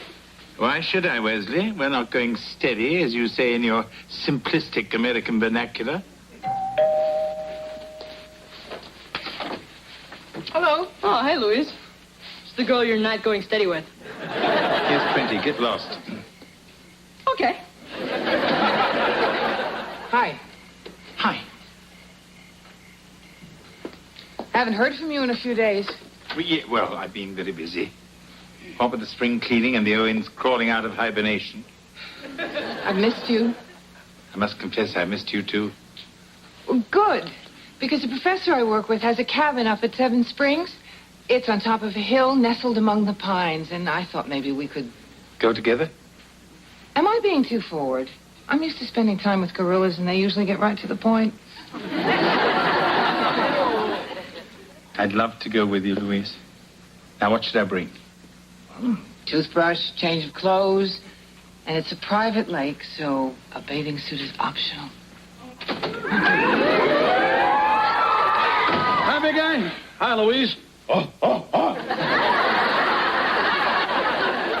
You okay, Belvedere? You look like somebody stole your ding-dongs.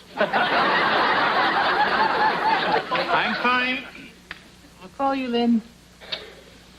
3 days and 2 nights in a cabin in the woods. Sounds wonderful.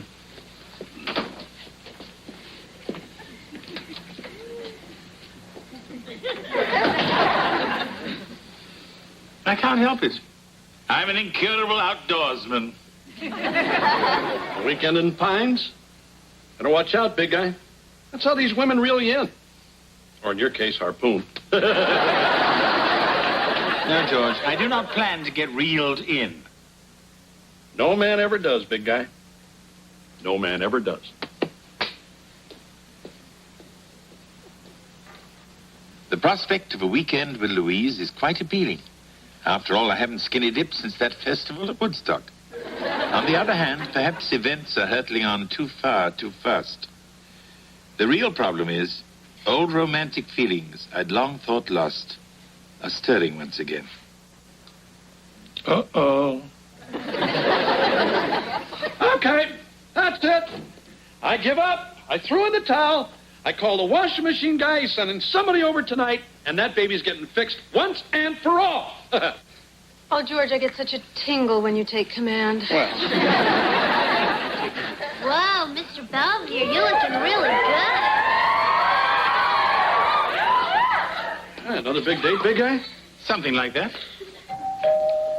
Gee, I wonder who it could be. Hello. Hello. Hello.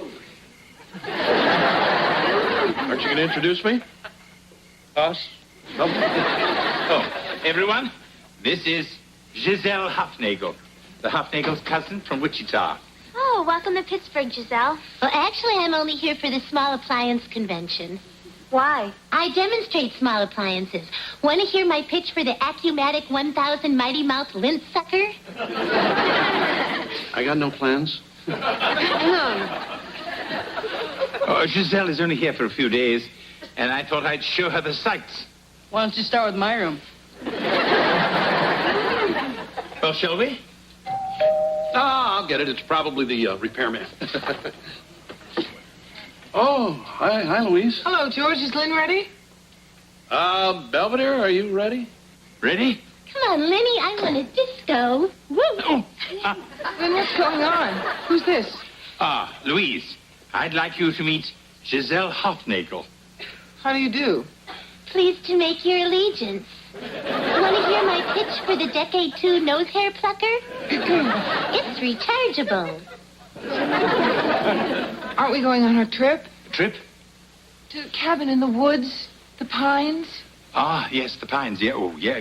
Well, there has been... that is to say that... I think you blew a circuit. I'm taking Giselle out on the town. What? I know I should have rang and told you, but I've had so much on my mind. If you never want to see me again, I quite understand. I see. Is there somewhere we can speak? Alone? Patio's available, big guy.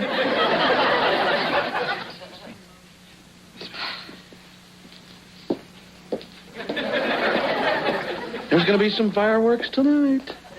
Speaking of fireworks, I'm Wesley.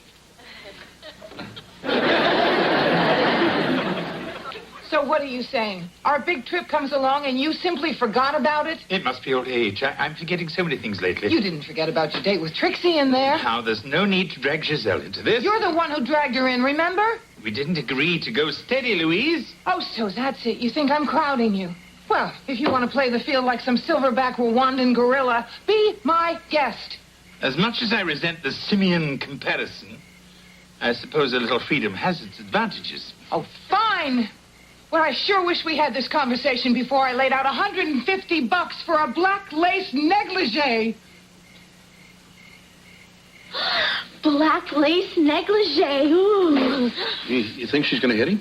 I'd sure belt you. Where's Giselle? I don't know. Hey, Wes! Lynn, you have me at a total loss. I mean, I thought it was odd that you didn't return a few of my phone calls, but I never dreamed you'd stand me up. Listen, Louise, after you had invited me away for the weekend, it was all I could think about. This sounds better. Then I started worrying where a weekend like that could lead. Well, I was hoping we could toast marshmallows. You know what I mean. I haven't been exactly comfortable with the runaway train we're on either. The truth of the matter is, I have trouble dealing with the kind of feelings I have for you. The last time I felt this way, I got so scared, I had to go and climb a mountain in Tibet. And you were hoping Giselle would save you the trek up Mount Kilimanjaro? I have a trunk full of small appliances. I'm sorry if I hurt you, Louise. Actually, I'm flattered. The question still remains. What are we going to do? He got awfully quiet out there. Maybe she killed him. Well, if you don't, I might. I want a party. Well, what do you think's going on? Oh, hey, knowing the big guy, he's probably letting her down easy. You know, giving her the old hasta la vista.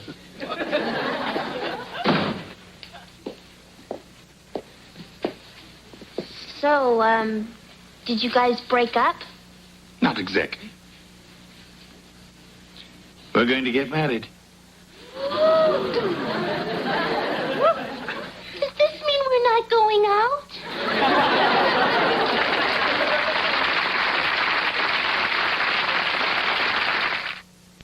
Next on Mr. Belvedere. Mr. Belvedere, isn't all of this kind of sudden? I believe marrying Louise will be the best thing I've ever done. You're going to be the first broad on the moon, Louise. Pow! It seems that Louise has been recalled to Rwanda. If you're her husband, that means that you're... I'd be going with her. Tuesday, kick off your holiday the all-American way with Tony and Angela on Who's the Boss. And Kevin comes to the rescue when Winnie becomes stage-struck in the school play on the Wonder Years. After, the holiday celebration continues, with Roseanne working for a boss half her age, and Christine shows her unswerving love for Coach. Now stay tuned for The Dead Zone on the Sunday Night Movie.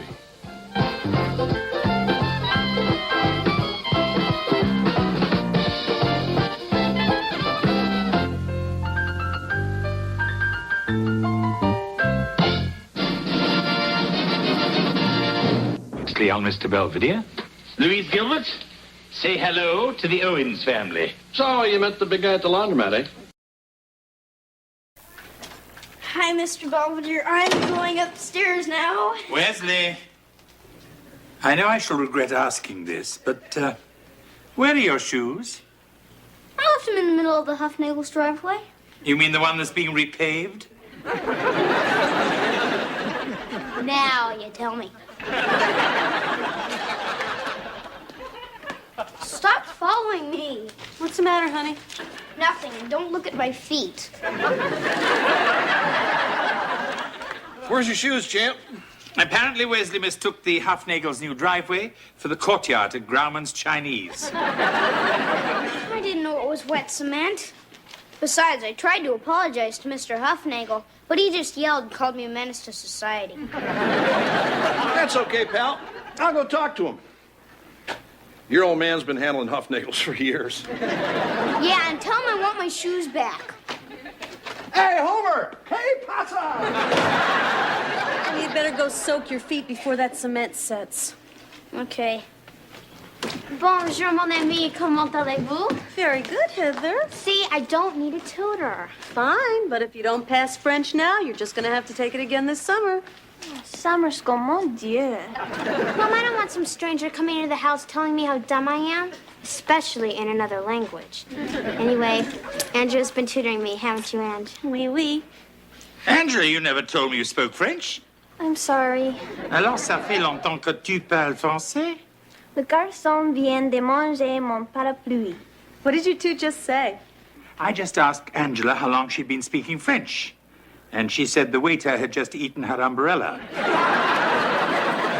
Ped, you're getting a tutor, and that's that.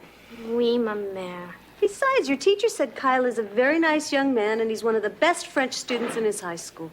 A sophomore? Heather, maybe he's cute. Maybe he's got a car. Maybe he's on the football team. Maybe that's him now. Wait a minute, Mr. Belvedere. Don't answer yet. I mean, I gotta go change. Heather's doing my hair. Yes? Hi, I'm Kyle. I'm Heather's tutor. Please come in. I assume this is the Owens residence, but I've been wrong before. Looks like you don't have to worry about your hair. But, Is Heather here? Yes, she is. I mean, I'm Heather. Enchanté. Gesundheit. Don't worry, she's not one of ours. I'm Mr. Belvedere, the housekeeper. Yeah, you didn't sound like one of the family. Thank you. Anyway, I guess you and Heather want to get started. Sure. Come on, Kyle, we can go in the dining room. The light's better in there. But I guess you'd have to take my word for that.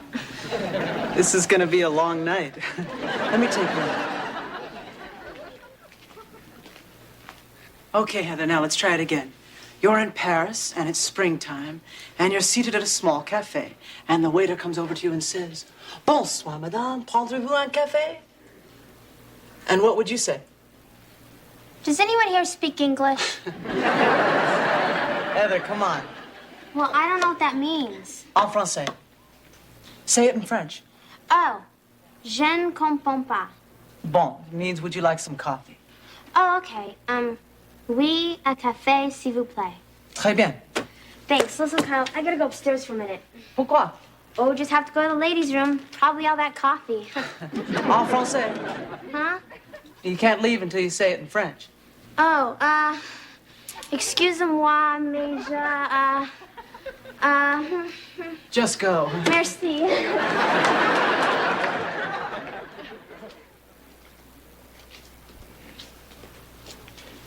Mrs. Owens, what are you doing? Making a salad. I was going to do that. Oh, that's okay. I've been studying for the last 4 hours, and I was really in the mood to do something mindless. Oh. I'll be over in the corner then. Coloring. Stupid Huffnagels! See, you got Wesley's shoes back.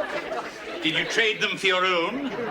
How was I supposed to know they repaved the front steps? Uh-oh. I mean, Homer comes out and starts screaming. I thought your kid was a bozo. Now I know where he gets it from. I mean, do you believe he said that? Yeah, well, just wait and see what happens the next time that stupid dog of his comes sniffing around our lawn. I'll tell you, I'm going to do something that... Don't get yourself all worked up. Homer just lost his temper, and I'm sure he feels real bad about the whole thing. Yeah. Is there a problem with the Huffnagels? Kevin, what happened? happened? I was just walking by, and Homer says, "Hey, there's another one," and they turn the hose on me. This is serious. They're starting to attack civilians. Honey, get out of those clothes before you catch pneumonia. That's nothing. Wait till you see what the Huffnagels catch.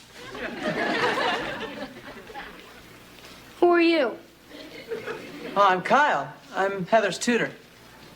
Oh, I feel sorry for you. Because I'm blind? No, because you're stuck with my sister. You must be Wesley. So you're really blind, huh? Yep.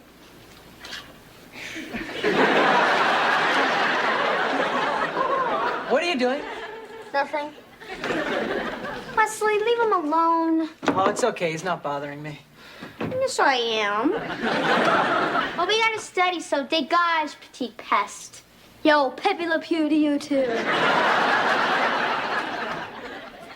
Yeah, that'll be 15 number 7 dinners, 2 dozen egg roll, some ribs, and 10 orders of ramaki. Dad, I hate that stuff. It's got liver in it. Yeah, I want it delivered right away. Oh, the name? Homer Huffnagel.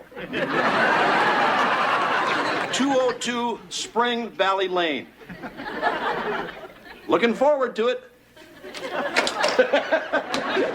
Getting even with the Huffnagels, huh, Dad? Just a little prank I used to pull in college, Wes. Pretty funny, huh? Not bad.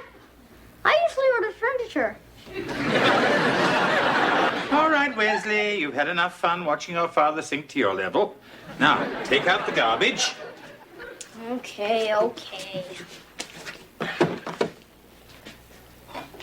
Hey, Dad, I could dump this junk on the Huffnagels' lawn if you want. Nah, that's okay, Wes. But it was a lovely thought.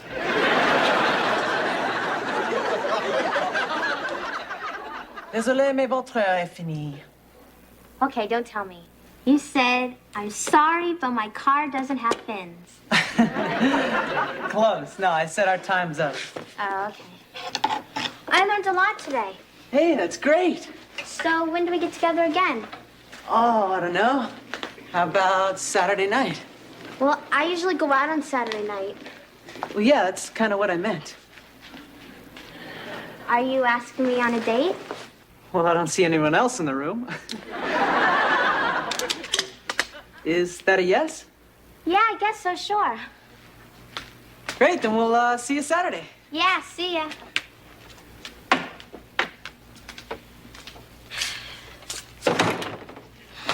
What'd I just do? Don't move. I want to practice my knife trick. Hop! Go ahead. What's the matter, Heather? I told Kyle I'd go out with him. So? So what'd I say yes for? Where are we gonna go? What are we gonna talk about? This date is gonna be a disaster. Heather, your dates are always disasters. Well, that's true. The point is, do you like Kyle? Well, yeah. And he seems to like you. Yeah, I guess. Then there should be no problem. He's like any other boy. Yeah, right. Who knows? Maybe it won't be such a disaster. Let's not get ahead of ourselves. Honey, you coming to bed? In a minute. I just want to make sure Heather gets home all right. George, Kyle promised he'd have her home by 11. All right. All right. Oh, by the way, is everything all settled with the Huffnagels? Huh? Well, I waved to Hortense today, and she did something back, but I don't think it was a wave. Don't worry, honey. I settled everything. Who's that? Hey, maybe Heather forgot her key.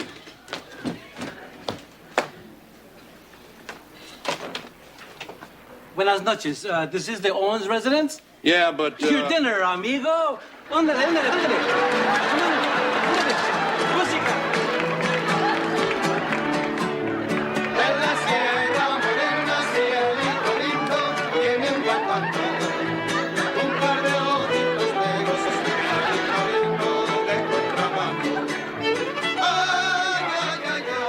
I had a real nice time tonight. Yeah, going bowling was a great idea. Well, you only liked it because you won. So, you gonna ask me in, or am I in already? Oh, sure. Come on in. We can listen to MTV or something. Do you smell nachos? Why don't you sit down and I'll go get us some drinks. I guess you're not thirsty. Can I ask you a sort of personal question? Sure. What do you look like? Gee, I don't know. I've got brown hair and my eyes are hazel. That really doesn't help me a whole lot. Do you mind if I feel your face? Huh? Oh.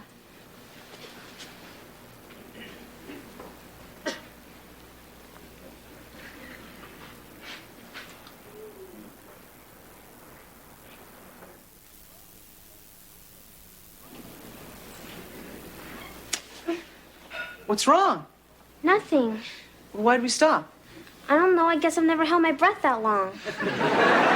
You want to go for the record? I think I'd better go get those drinks. Are you mad at me? No. Is it because I'm a better bowler? No. Is it because I'm black? Kyle, you're not black. I'm not? Cut it out. Look, you're a real nice guy, but don't you see? No, I don't. Is that the problem? Oh, no, of course not. Are you sure? Sure, I'm sure.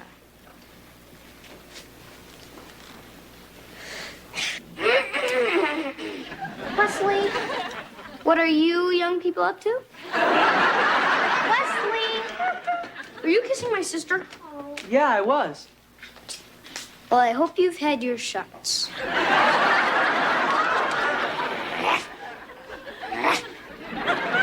George, this stupid feud with the Huffnagels has gotten completely out of hand. What are you talking about? I mean, the egg rolls and the mariachi band and the toilet paper and the trees was a lot of fun, but now we're losing some very nice neighbors. We are? Yeah, the Huffnagels are moving. There's a sign out front that says open house, and there must be 30 people standing on their lawn. George!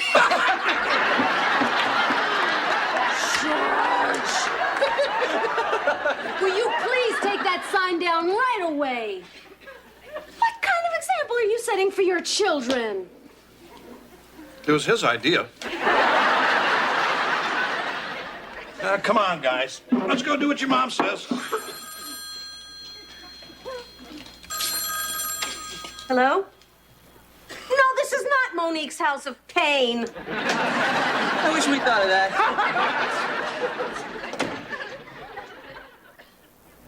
Okay, Kyle. Can't wait. All right, see you tonight. Au revoir. Oh, this is a disaster. What's wrong? I thought you liked him. I do. I like him a lot. It's just every time he takes me out, he seems to want to go a little further. You mean like downtown? No, Angela. Oh, so what have you guys done? Nothing. Well, what does he want to do? I don't know. Stuff. You know, when you think about it, the whole thing's really very romantic. Just like an officer and a gentleman. Huh? I mean, except you don't work in a factory. You're failing French. And Kyle's not in the Navy. He can't see. The thing is, I like Kyle. But I'm afraid if I don't do something, I might lose him. I mean, he might think I'm saying no because he's blind and get real upset. I heard guys who aren't blind get pretty upset, too. So what am I going to do? Well, Heather, I think you should do whatever your conscience tells you to. Then call me and tell me all about it. Hi, hon. You and Kyle gonna study tonight? We'll try not to bother anybody. Oh, that's okay. We're all going to the hockey game. You are? Was Mr. Belvedere going too? No, I think he's going to an art exhibit. He is? Something the matter, honey? Oh, no. It'll be nice having the house all to ourselves. I'm very proud of you. Why? Well, for one thing, you're doing a lot better in French. Oh, merci.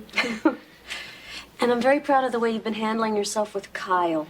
I mean, a lot of girls your age wouldn't be able to see past his handicap, but you didn't let that stop you.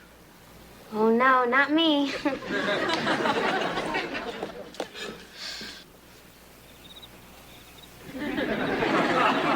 It's pretty quiet over there. Let me take a look. No lights are on. Maybe the Huffnagels aren't home. That's the oldest trick in the book, Wes. Besides, they're dying to get even since we had that fertilizer delivered. Are you guys still down? Fellas, we're gonna be late if we don't get going. Mom, there might be Huffnagels out there. Yeah, well, I don't think they're silly enough to be lurking out in the bushes, so can we please go? Okay. But stay low. Right there.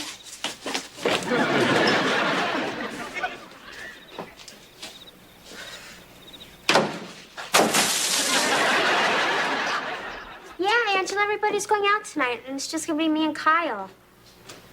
No, I don't know what I'm gonna do.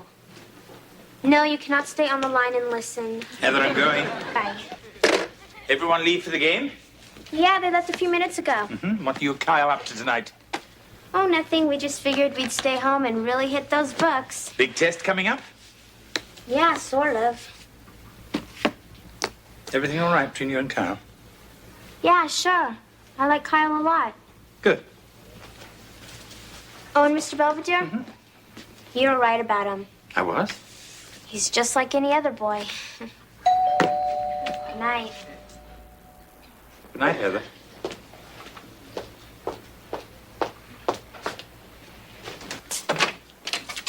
Hi. Hi. These are for you. Thank you, Kyle. They're beautiful. I hope they're roses. Come on in. Hey, it's awfully quiet around here. Yeah, everybody left. You mean we have the house to ourselves? Looks like. That's great. Forgot my keys.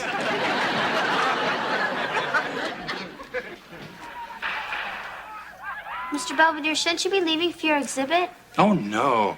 I hate being the first one at an affair. Don't you? Anyway, did I tell you this is one of my favorite movies? Yeah, about 45 minutes ago. I guess time flies when one's preventing fun. Mr. Belvedere. All right, I can take a hint. I suppose you children want to get along with your French? Thanks. Heather, I'm leaving now, unless you need me for anything. No, it's okay, Mr. Belvedere. Very well. As we say in the south of France, you'll be good now. Well, I guess we better get started. Sounds good to me.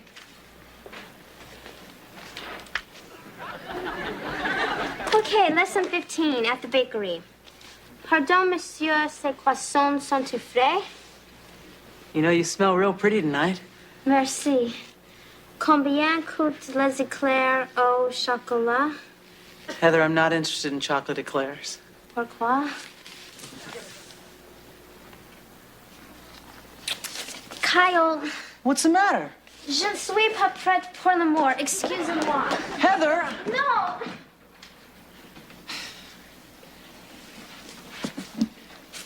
You know, your French is getting much better.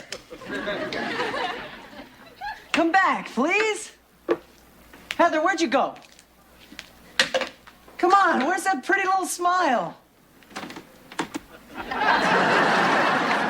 Heather? I don't understand. I thought you liked me. So what's wrong? Maybe the young lady just isn't ready yet. Oh, God, he's back. Afraid so. Mr. Belvedere, what are you doing back? I came back because I thought I might be needed. But apparently I'm not. Thanks anyway, Mr. Belvedere. Well, good night again. I guess I better get going, too. Yeah, I guess so. Actually, I suppose I should thank you. For what? Oh, for turning me down and making me frustrated, just like you would any guy. Oh, it was nothing. Oh, see you Monday? Yeah, sure. Good night. En français. Bonsoir, Kyle. Bonsoir, Heather.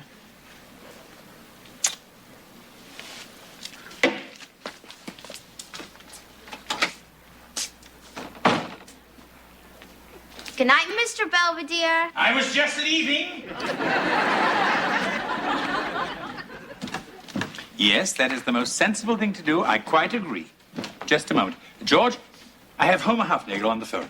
Why? I proposed a truce. What? I think this silliness has gone on long enough. And Homer has agreed to cease hostilities effective immediately. What are you going to do, Dad? Honey? Okay. Tell Homer that's fine. Homer, it's agreed. The war is over. Ah, nuts. Hey, it's okay, champ. We still came out on top. We got him last with that insurance salesman we sent over. Remember? Yeah. Maybe I'll go over and tell Homer there's no hard feelings. An excellent idea, George.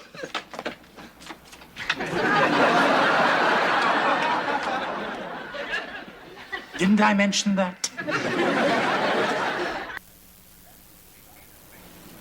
They say that French is the language of love and diplomacy, and this has been a week of both. Heather and Kyle are dating again, but they have an understanding. Kyle decides where they go, and Heather decides how far. Meanwhile, I finally ironed out the details of the Owens-Hufnagel peace accord. They have agreed to keep their Doberman on a leash when near our property, and we have agreed to do the same with Wesley. À la guerre, comme à la guerre.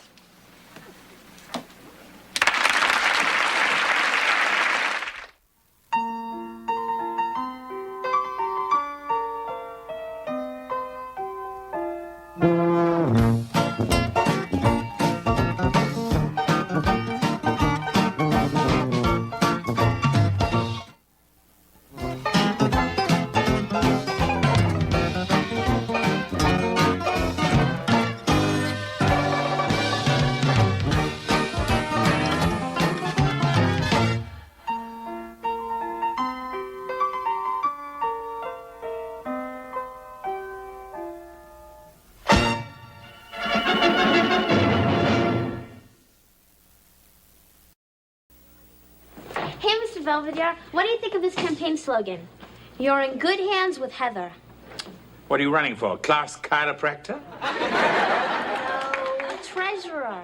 Oh, and then I think your slogan should reflect what you'll do as treasurer. Right. What will I do? Well, I assume that you'll supervise the collection of class dues and exercise pecuniary guidance over their allocation. Oh, well, then how's this slogan? Heather gives great pecuniary guidance. Much better. Hey, Heather. Hey, Ange. Hello, Mr. Wait, Angela. Before you say my name, think. Think about what, Mr. Bilgewater? Never mind. Heather, I came to ask you a favor.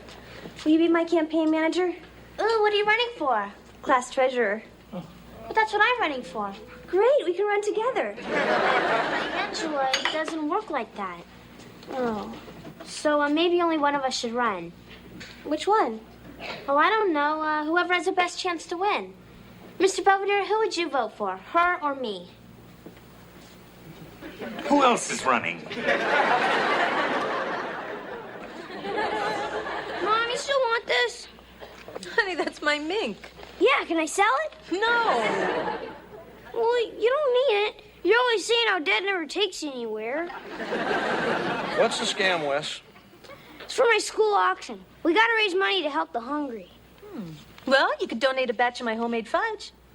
Oh, they're not that hungry. Well, we gotta come up with something.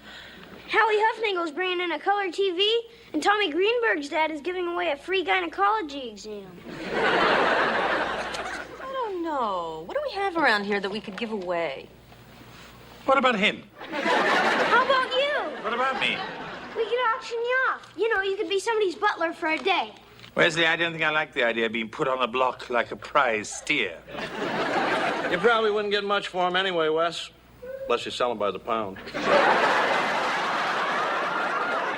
Heather, you better get ready for the auction. Oh, we're gonna stay here and work on our campaign posters. Yeah, even though we're running for the same office, we're still gonna help each other. Oh, that's very magnanimous, Angela. Sorry. Come on, Angela, we got a lot of work to do. Come on, Mr. Belvedere, we're gonna be late. I'm coming.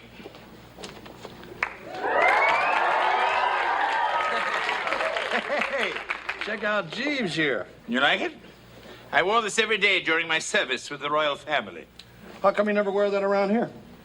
Be serious. I think you look very nice. Yeah, I bet Dad'll get a bundle for you. What do you mean? Didn't Wes tell you? I'm the auctioneer. Yeah, my teacher asked him because in Pittsburgh he's almost a celebrity. In that case, I'm almost impressed. Going once, going twice.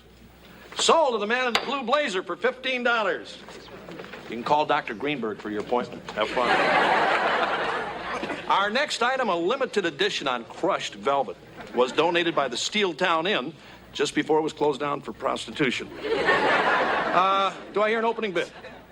$10. Okay, do I hear 15? Now we're cooking 20. Did I mention the horns light up? 20, 25. All right, going once, going twice. Sold to the art lover in the front row. Our next item is a true original, folks, that'll add a touch of class to any home. Come on out, big guy. This is Mr. Belvedere, an authentic English butler.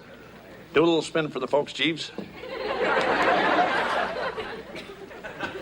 He's got manners, he's got style, he's got a snotty attitude. He'll make your breakfast, lunch, and dinner, clean your house, and solve all your personal problems. Can I have a bid? Perhaps you should mention I worked for the royal family. Did you hear that, folks? He worked for the royal family. $3. Okay. Do I hear $3.50? I bid $10. 15. 20. 25. 30. Kevin? 35. $50. Okay, 50. Going once. Going twice. I bid $500. Huh? I said $500. Okay. Going once. Going twice. Congratulations, ma'am. You have yourself a butler.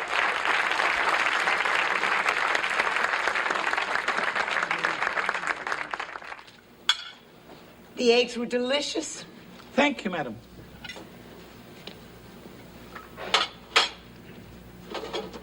May I freshen your tea? Thank you.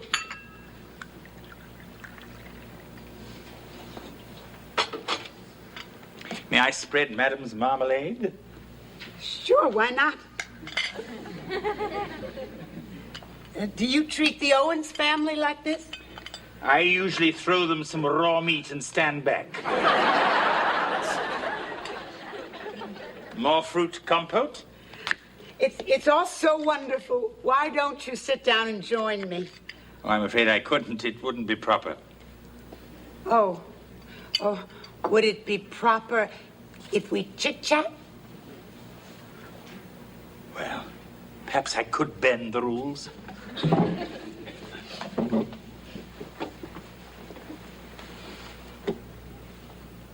I don't know what to say. I never talked to a butler before. Well, perhaps madam would like to ask me about my years of service with the royal family. Not really. I'm just teasing. So, did you ever spend any time like this with the Queen? Yes, but only when the prince was out of town. Can I get you anything else, Mrs. Cartwright? Please, call me Julia. Very well. Julia. Good. Now, what can I call you? Mr. Belvedere. Excuse me.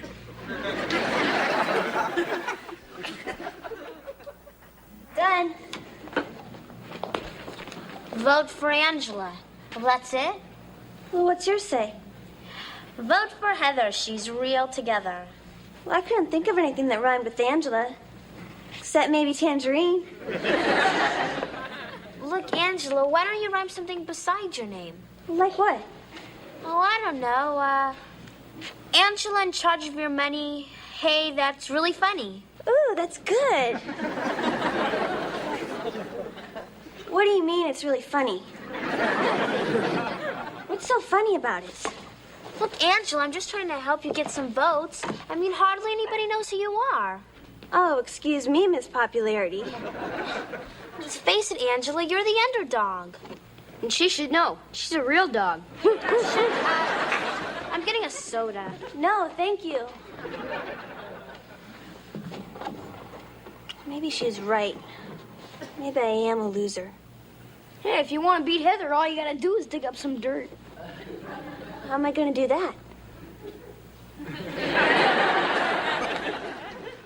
Hi, honey. Hey, Marsh, what you doing? I'm just trying to figure out dinner. Now, what sounds better? Chicken croquettes with raspberry sauce or Portuguese meatloaf? Gee, honey, they both sound so good. Why don't we just order a pizza? I'm just thinking of you. You probably got a lot of studying to do. For once, I'm all caught up. Great. Would you like another slice? No, thank you. But it was delicious. I certainly have enjoyed our day together. Yes, it's been a pleasure serving you.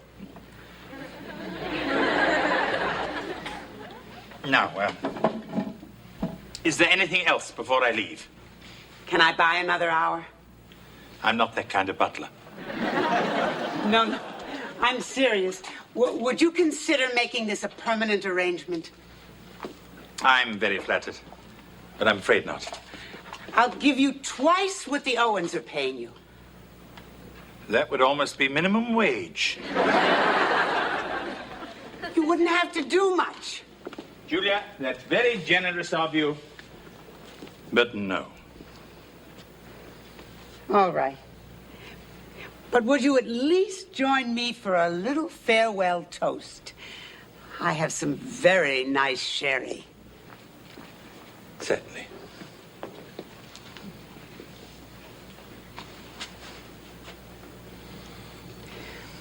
To a happy future for both of us. You like it? It's very smooth. And potent, too. Well, I must be on my way. This does go to your head very quickly, doesn't it? Maybe you ought to sit down. I don't know why I feel so lightheaded. It's probably the sedative taking effect. What? I slipped you a Mickey. I hope you don't mind.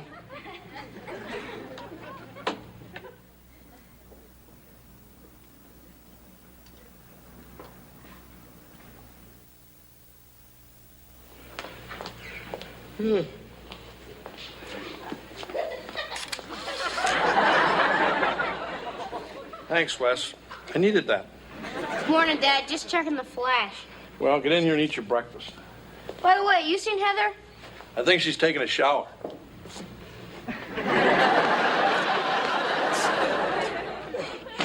Honey, are you okay? You tossed and turned all night. Oh, I had this horrible nightmare that something was chasing me. Ooh. Probably a Portuguese meatloaf. Was it chasing you, too? Hey, where's Belvedere? Isn't he upstairs? No, I thought he'd be down here. No. Gee, I wonder where he could be. Hey, maybe he got lucky. Good morning. Rise and shine. I don't think that's possible. I'm sorry, but that's the only way I could keep you here. Julia, what do you want of me? Just some company. The ropes aren't too tight, are they? No, they're just the way I like them.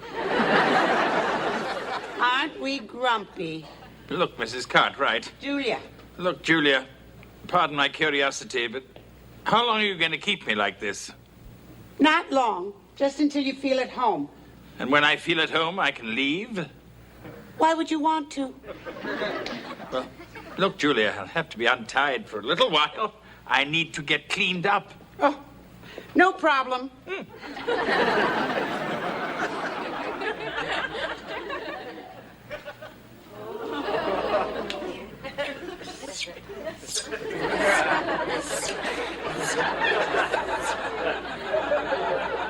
I did this for Daniel every day, up until the end.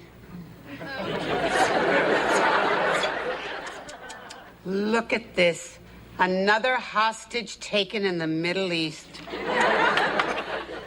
What's the world coming to? Well, enough of this gloom and doom.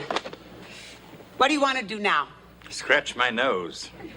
Oh, Lynn. How about some music? I bet you didn't know I played the piano. You're full of surprises. Daniel and I had some wonderful sing-alongs.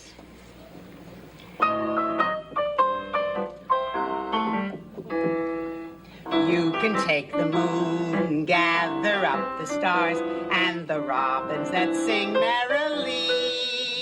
Put them in a box, tie them with a ribbon, and throw them in the deep blue sea. Sing along, Lynn. La da da da dum, da da.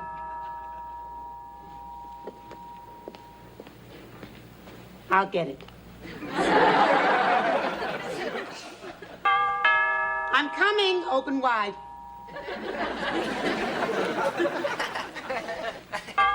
I'm coming. Oh, Mr. Owens, what can I do for you? We haven't heard from Belvedere. We thought you might know where he is. Oh, I'm sorry. He left here last night. He did? Oh, dear. I hope nothing's happened to him. Ah, don't worry. Something that big is bound to turn up sooner or later.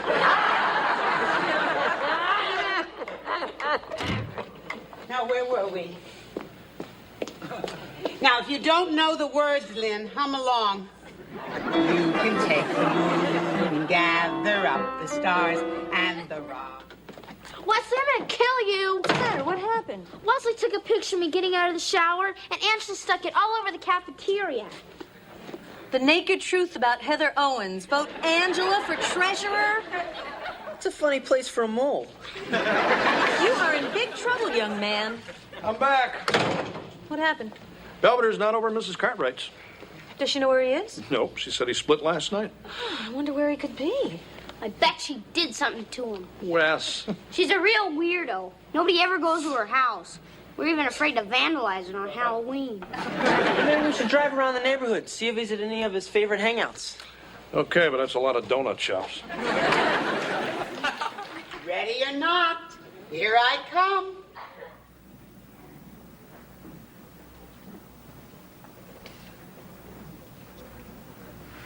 How do I look? Lovely. Pardon me for not standing. I made your favorite for dinner, baked Virginia ham with raisin sauce. That's not my favorite. Oh, it will be. Now, all we need is something from the wine cellar. Do you have a request? Anything but sherry. Oh.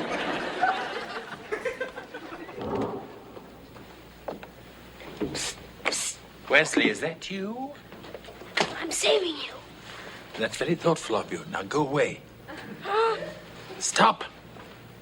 I want to be left tied up. What do you mean?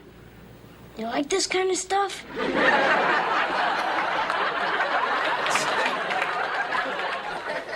I'll explain later. Now go home. I can't. I got grounded for taking dirty pictures of Heather. I had to sneak out. If I show up without you, I'll really be in trouble. You'll be in worse trouble if you don't go. Now scat. Boy, try and rescue someone. I hope you like Bordeaux. Mm-hmm. Now, how about some atmosphere?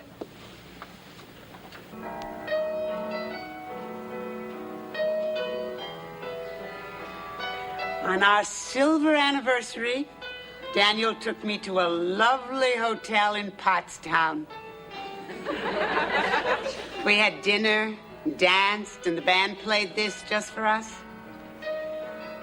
Then they put a spotlight on us, and everyone applauded. We were married 42 years. We never slept apart. Very few people can say that. Do you dance? Not at the moment. Daniel was a wonderful dancer. That is, until he had the stroke. Then he couldn't do much of anything. I took care of him day and night, but I didn't mind. Why won't these stupid things light?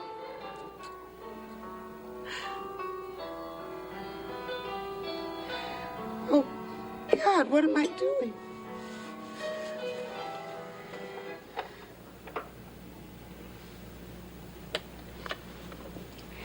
You must hate me.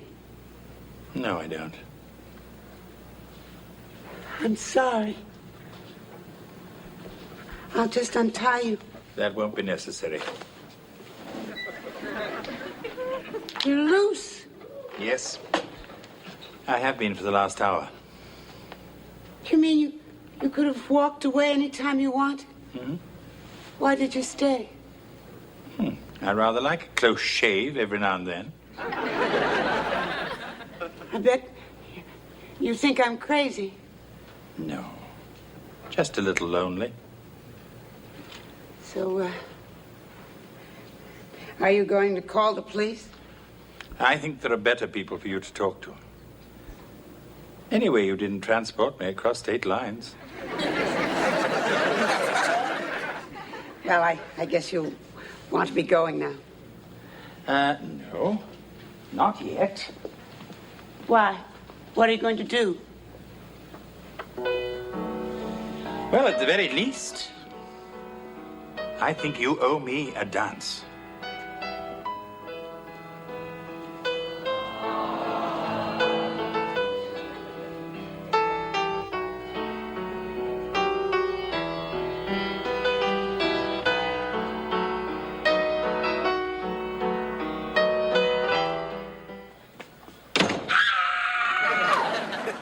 Nice day at school? We were having a debate in assembly, and for no reason at all, Angela attacked me. No reason? All I did was call her a dumb bimbo. For Angela, that's almost a compliment. Yeah, well, she called me a magnanimous moron. Anyway, we both got disqualified. Hello, Mr. Belmont. Would you please tell Heather I'm returning her junk? I don't want it around anymore. Well, it's about time you brought that stuff back, you moocher. Well, here. Pick it up. You pick it up, stupid. You're stupid. You're more stupid. Personally, I think you're both stupid. The point is, if you are determined to end your friendship, I suggest you make a clean break. What do you mean? You must promise never to speak to each other again. Fine with me, too. Well, you know, that means no more movies together, no more parties together, no more trips to the mall. I can find other friends. So can I. Good. All right, Heather, you clean this up. And Angela, you get out, you dumb bimbo. Hey, you can't talk to her like that. Oh, no? Well, if you don't like it, you can get out, too. All right, I will. Come on, Angela, let's go to the mall. Yeah, nobody's gonna tell us we're not to go with who. See you, Mr. Bullwinkle.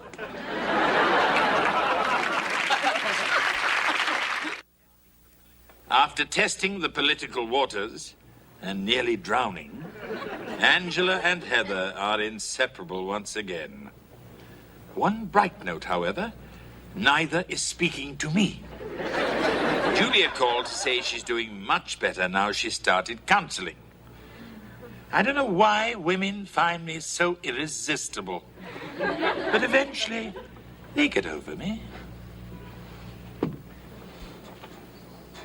Except, of course, for Sophia.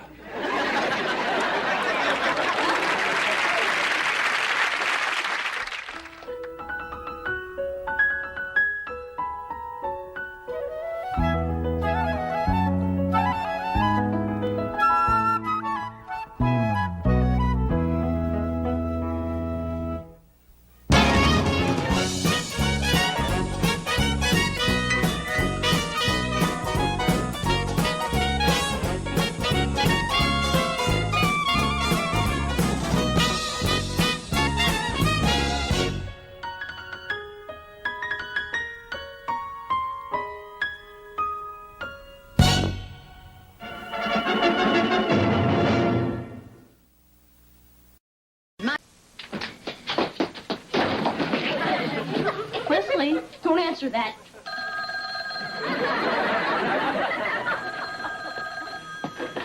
Hello, Hortense. Wesley's jumped off the garage. I'll see to it. Goodbye, Hortense. Well?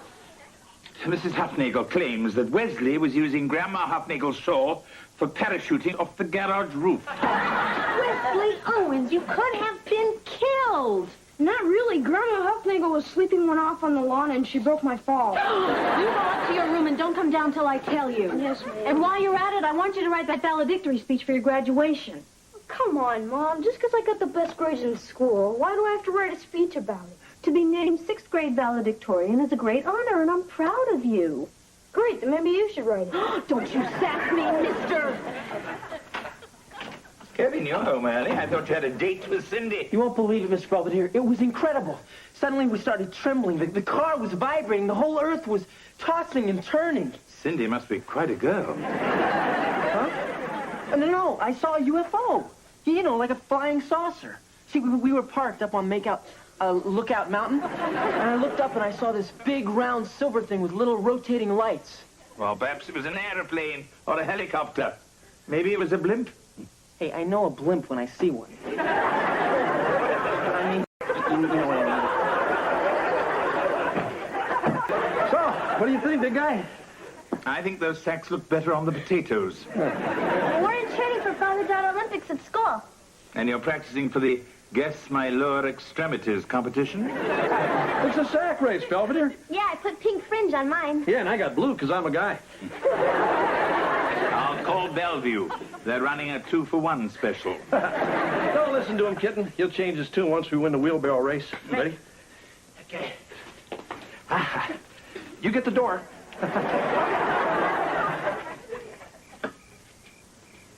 Greetings, Earthling. Miss Belvedere, looking for that spaceship. I think I finally located the Big Dipper. Oh? Yeah, take a look. Kevin, those are the Hufnagel's Christmas lights. They never took them down. Go ahead, make fun. But you'll feel different when I make contact with aliens and I'm on the cover of Time. Oh. Just keep that thing pointed away from Fifi Hufnagel's window, or else you'll be doing time. I mean, I can't believe we got talked into going to the stupid graduation dance. It's for geeks. Don't worry. I got a few tricks up my sleeve that'll keep things jumping. All right. Mrs. Owens is ready to drive you gentlemen to the party. We're all set. Any progress on the valedictory speech? It's on the table. Good evening, ladies and germs. Well, it's a start. It's finished.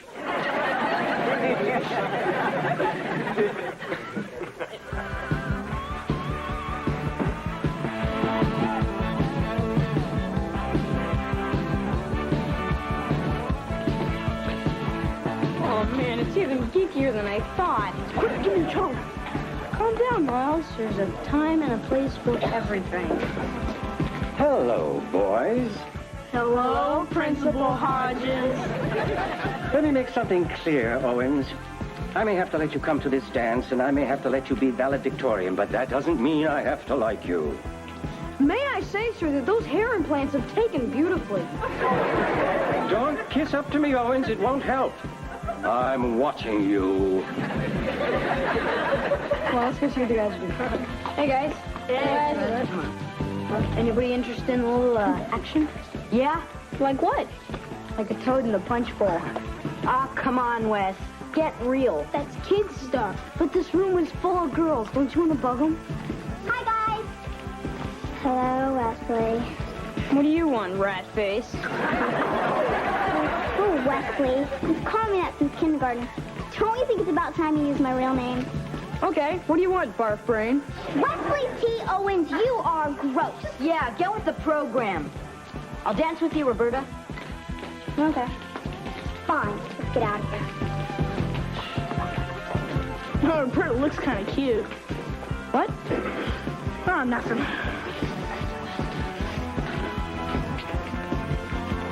Looks like it's toad time, and this is the place. Cover me. Young people, the refreshment table is now open. I'm sure we're all grateful to our hard-working cafeteria staff for this lavish spread of sponge cake and punch. Yes, well, enjoy yourselves. But please, one trip only. Have some punch. Your birdhead has quite a kick.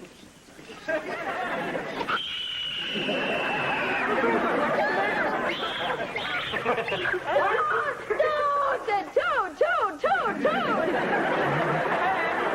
It's a joke. I'm just making everybody laugh. Mr. Owens, the kindergarten party is down the hall. Perhaps you'd be more comfortable there. No, I'll stay here. Then stop acting like such a spaz. Why don't you just take your stupid old toe and get out of here? Yeah. All right, I didn't want to come to this party anyway. Come on, let's go, Miles. I'm going to stay here. Huh? Why? I want to dance. Fine, who cares?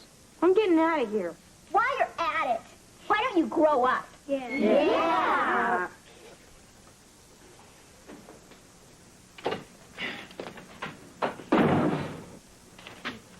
All right, Wesley. What have you done? Nothing. You've been away less than an hour. Did the police raid the dance? No, I just missed you. Oh, it's worse than I thought. Was there a fatality? Yeah, my toad. What was the cause of death? Island punch. Aloha. Mr. Belvedere, do you think I'm childish? Actually, demented is the word I like to use. They threw me out, Mr. Belvedere. Maybe they're right. Maybe I am a jerk. Of course you are. But don't worry, you'll do better next time. There ain't gonna be a next time. If everyone wants me to grow up, that's what I'm gonna do. Starting tomorrow, I'm a new man. And I was just beginning to outwit the old one.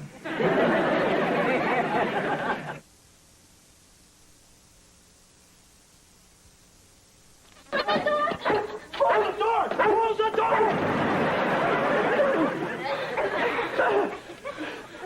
Well, that's the first time I ever saw a dog with a fin on his back. When he ripped that fence post out of the ground and started chasing you, I thought you were a goner. Well, sit down. You'll feel better with a little breakfast under your sweats. Oh, can't. We got to do one more mile before I go to school. Ready, Dad? Right behind you, kitten. Yeah.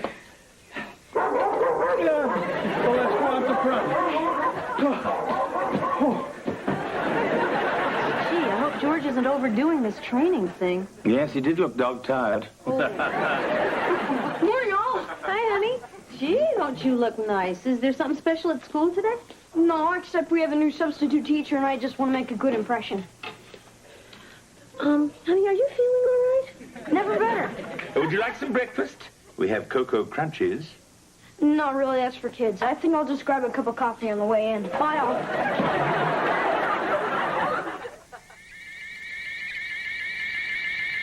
Kevin, what are you doing? It's the middle of the night. Research.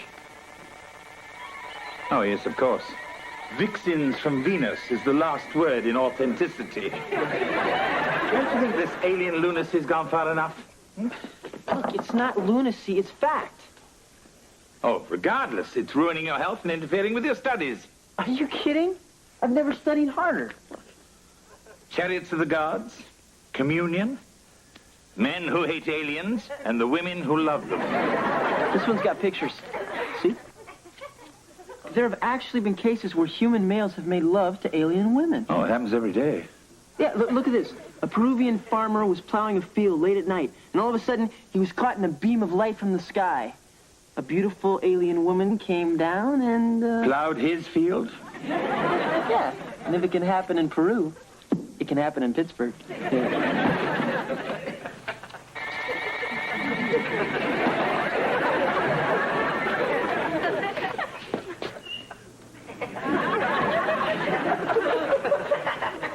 Hello, George.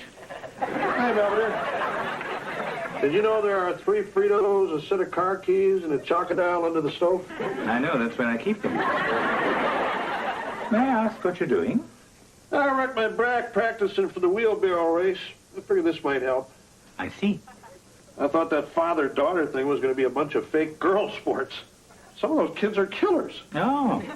I took a hit in dodgeball and I made a soprano out of a shorter man. Why don't you just tell Heather you're not up to it? No, this is important. The little girl's growing up. Pretty soon she'll be married to some dirtbag husband and I'll never see her.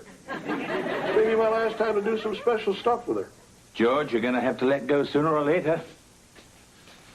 But not right now. Belvedere!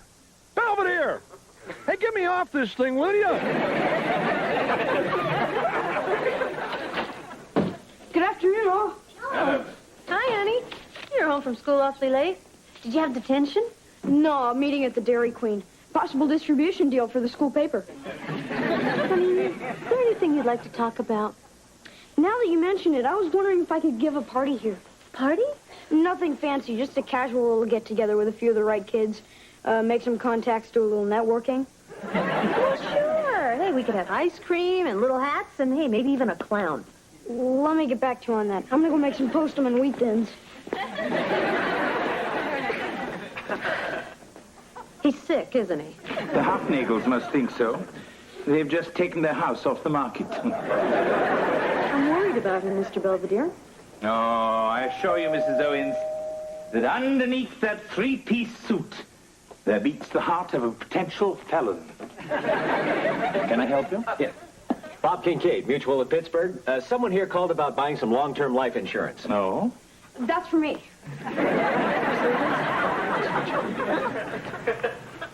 And lastly, of course, is the threat of economic retaliation. And that, in a nutshell, is why I think we can't afford any more trade embargoes.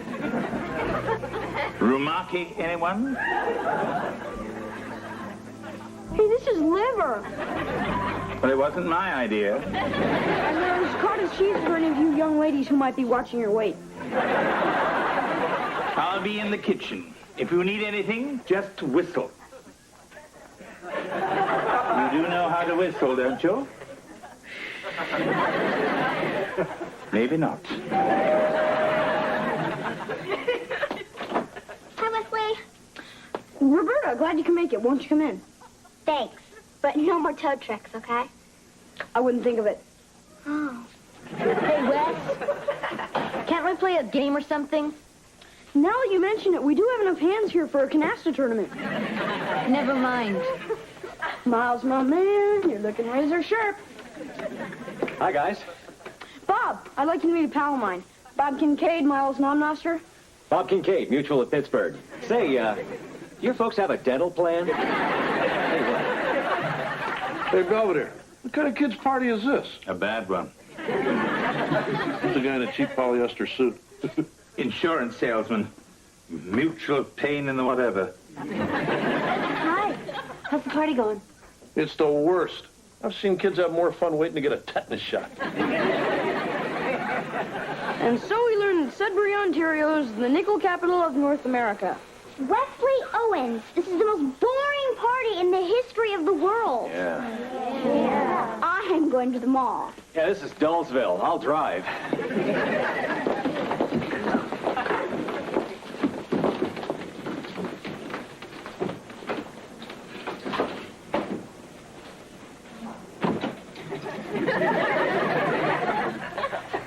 Where is everybody going? We've still got 15 pounds of Rumaki. Forget it. The party was a disaster. Even the insurance guy left. Oh, it wasn't so bad. I came away with a full medical plan. What am I supposed to do, Mr. Belvedere? When I act like a kid, everyone laughs. And when I act grown up, everyone leaves. Well, maybe you should stop acting. Huh? Wesley, life is a series of cycles. Your childhood was cycle 1, and now you're entering cycle 2. You make me sound like an old dog. Wesley, I never thought I'd bring myself to be able to say this, but you've got to be yourself. Yeah, right.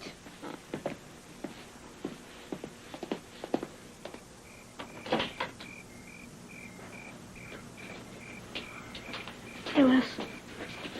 What's the matter? Was the mall closed? Wes, we came back because we kind of feel bad about what happened. Yeah, right. Wesley, when I told you to grow up, I just meant act a little more your age. We're still your friends, no matter how dopey you act. Well, you sure don't act like it. I know it sounds strange, Wes, but I think the kids are sincere. Thanks, Bob. You bet. Stop feeling sorry for yourself. We need you. Huh? Tomorrow is graduation.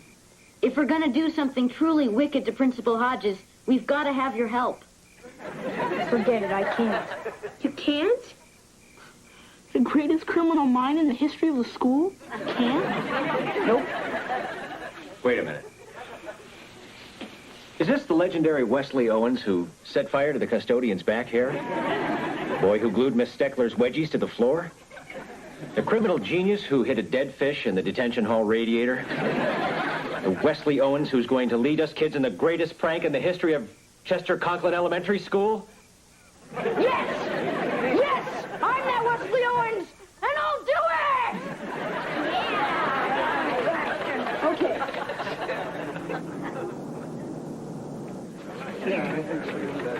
Gee, it's a good thing we got here early. The place is really filling up.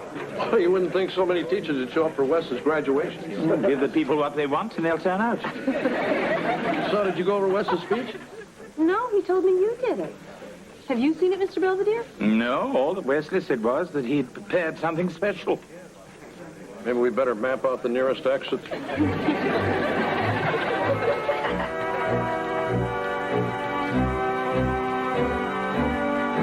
And thank you, orchestra, for that unique rendition of Slaughter on 10th Avenue. And now, parents and friends, we come against my better judgment to that portion of the ceremonies in which the valedictorian will read his address. This year's valedictorian, Wesley T. Owens, has been responsible for more teacher overtime hours than any student in our history. It is with trepidation that I give you Wesley Owens.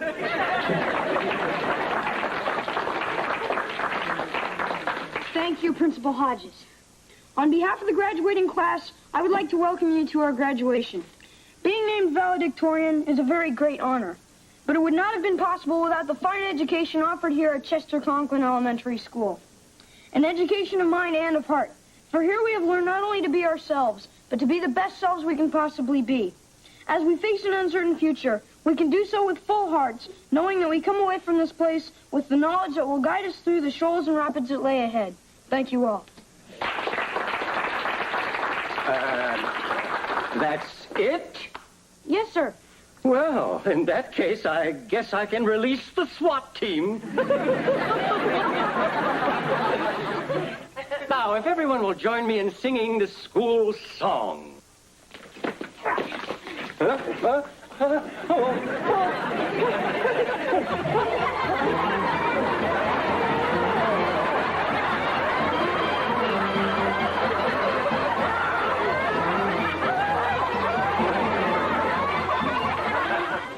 And while we're at it, you're grounded for the summer. You will not leave your room except for meals and trips to the bathroom. Is that clear? Yes, ma'am. You're just plenty lucky Principal Hodges was a county cartwheel champion. You might have sued us. I know.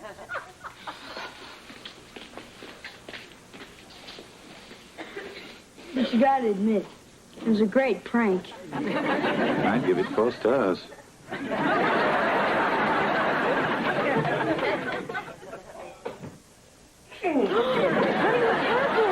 I sprained my ankle. Oh, I knew you shouldn't have gotten involved in those full races. Well, he didn't hurt himself in a race. Huh? Well, I was so excited to be there, I caught my foot on a seatbelt restraint and fell out of the car. Honey, this is hurt. Not as much as my pride.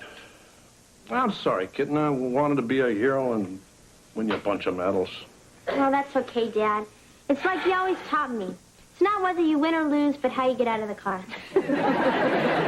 Besides, we didn't come away empty-handed. We won the medal for the tug-of-war. Oh, how did you manage that? Hello, all.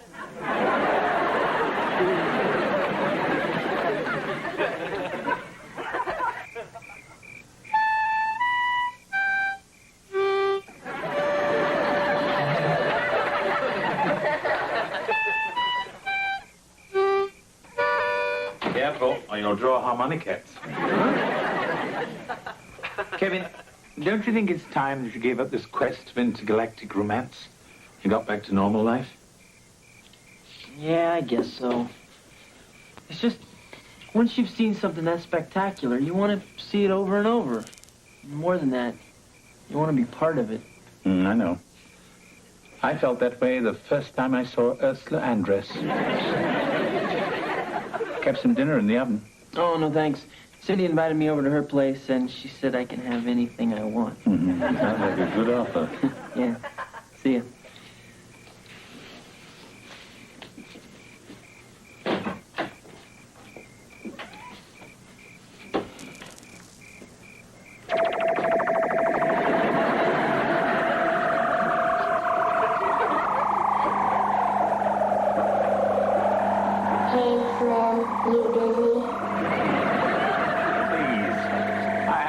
Problems down here.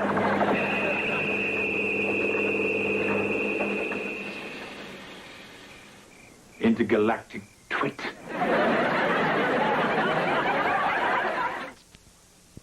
Things have finally quieted down here in the Owens household. George has hobbled off to bed, proud to know that in Heather's heart, he is still a winner. Wesley sleeps off the first night of his month sentence in his room. I think it will take 3 days to get the smile off his face. Kevin, having given up the pursuit of UFOs, has returned to campus and the study of other heavenly bodies. I, on the other hand, have developed a great fondness for extraterrestrials.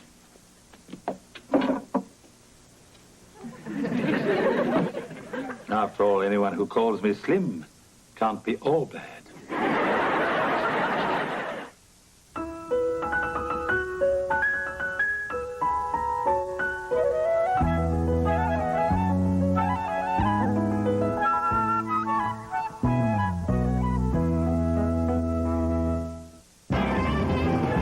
Hey now, Hawk here.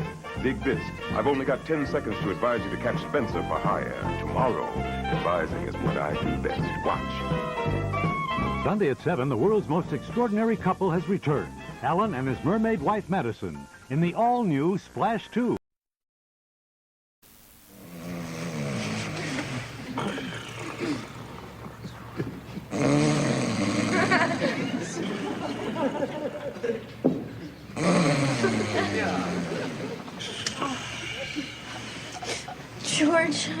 George, turn over, please. Please turn over.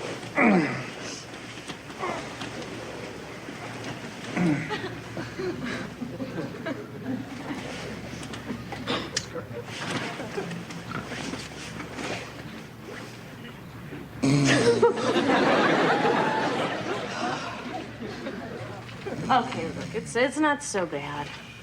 It's just a little noise. It's rhythmic. It's almost musical. Hey, I can handle this.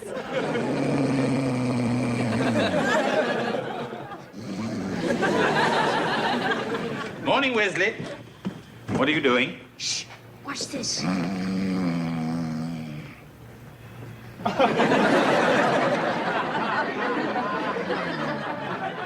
Fascinating. Want to see him play the harmonica?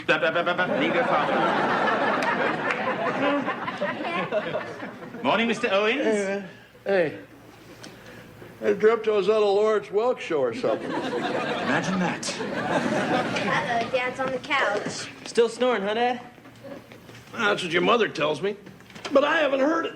Yeah, well, we have. Let's show him.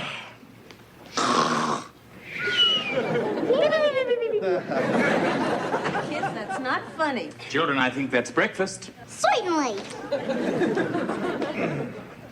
I'm sorry. It's okay. I know it's selfish, but I have midterms starting Tuesday. I've got study groups. There's... Hey, I understand. Don't worry about me. Couch isn't very comfortable, is it? No. We used to have a guest room. As it happens, my room is available. Quitting? No. It's my weekend off. I have been invited to a little get-together. One of my former employers. Oh, there you go, George. Nah, I don't like that room anymore. It smells funny. Sir, may I suggest you keep your mouth shut? What? When sleeping, I mean. I've heard a bandage wrapped tightly around the head can control snoring. Well, I've heard a bandage wrapped tightly around the throat can control domestics. Both old wives' tales, I'm sure.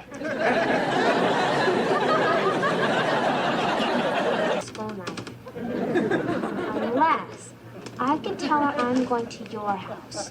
And you could tell your... Is that thing on? Just keep talking. I'll call you in a few minutes. Stop following That's great. me. Leave me alone. Good. You really need help. Hey! Hey, watch it, will you? This thing's expensive. Come on, Kevin, do me. All right, all right. Okay. Stop that. That is so gross. Yeah, it makes everybody sick, and I never get to see it. You know, I wish you guys would take this seriously. I'm getting a grade on this. Oh, give me a break. Oh, Mr. Belvedere, could you go out and come back in again? Why, what have you done? I just missed you the first time. I'm making a movie. And I'm making dinner.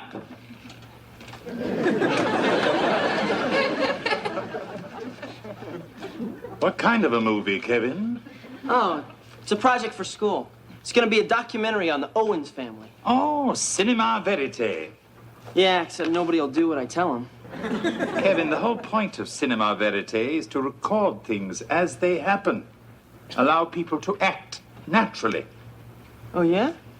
Now, if you'll excuse me, I have to put these groceries away and get on with my daily routine. Oh.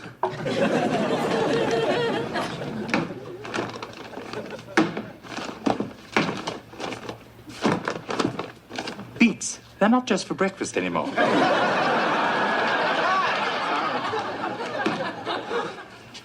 Hi, how's the doctor? Oh, he's fine. Well, I mean, you're snoring. Did he find anything? No, and he was in there long enough. Well, maybe you're allergic to something. Yeah, that's what he said. And if it keeps up, he's gonna have to run some tests next week. Ooh. Well, maybe tonight will be better. Yeah. Sure. Oh, George. Come on, Georgie. Now, I think that Mama Bear knows just what Papa Bear needs to help him sleep like a little baby bear. Oh, yeah. Yeah. First we'll give you a nice warm bath. We got any Mr. Bubble? Oh, then we'll put on that Perry Como Christmas album that you like so well. And who knows, maybe after that. Kevin, what are you doing? Homework. Oh, come on, Kevin, not now. Get away with that. All right. Sorry, Mom. Dad, what time's the bath? Get out of here! Well, I'm off. Excuse me? The pantry and the fridge are fully stocked, and dinner is in the oven. Oh, in my absence, I've told the children to listen to you, sir. And they promised me they would. Thanks. In case of an emergency, I can be reached at this number. Where are you going? Europe. See you on Monday. Don't miss your bus. Come on, Heather, I'm starving. It's coming, it's coming.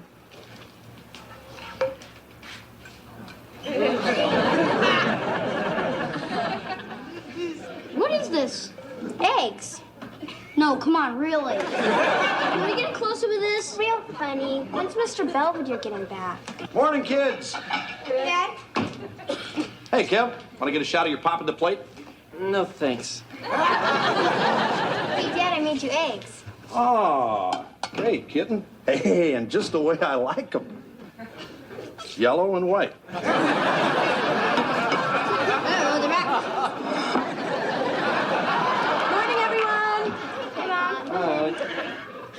Hey, Mom, didn't see Dad on the couch this morning. Yeah, where were you? I got balloons.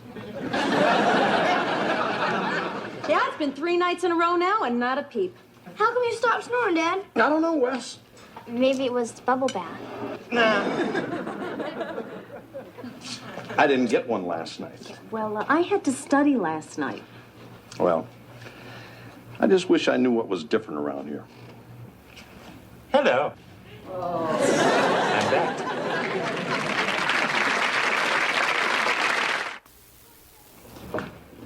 George, that's ridiculous. What's ridiculous? What you're thinking. What am I thinking? That Mr. Belvedere makes you snore. You said it. I didn't. Good going, Mom. Hey, look. Some people are allergic to shellfish or cat hair. Me, I'm allergic to nosy English butlers. Well, we've all moved. So, Mr. Belvedere, did you have a nice weekend? Yeah, so how was Europe? A little drizzly, but otherwise very nice. Anything interesting happen over there, like an outbreak of snoring or something?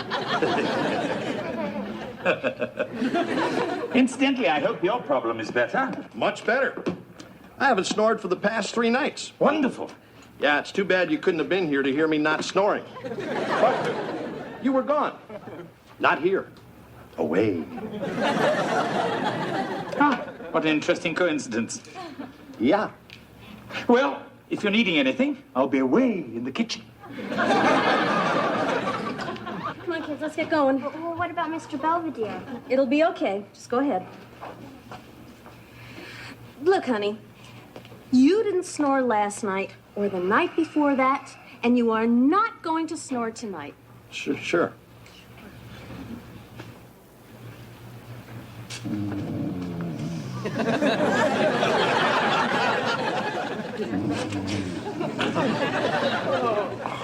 God, what now?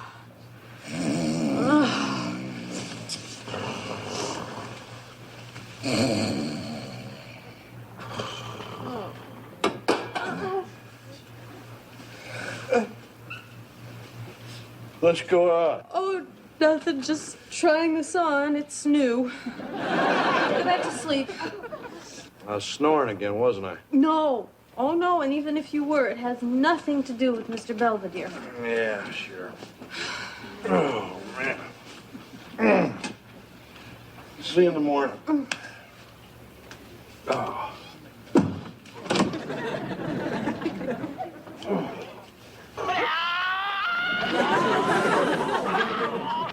Oh, great.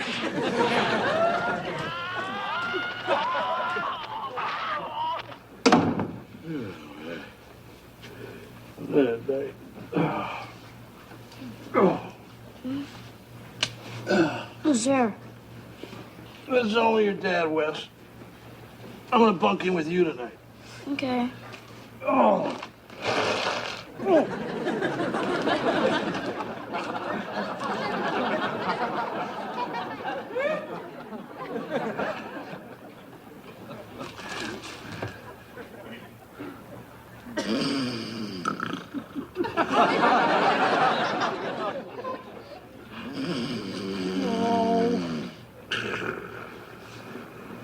Come on, Dad, I'm just a kid. I need my sleep.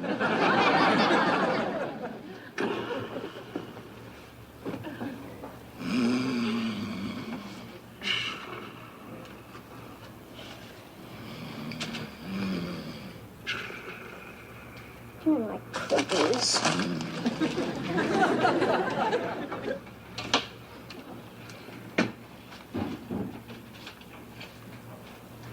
Mr. Belvedere?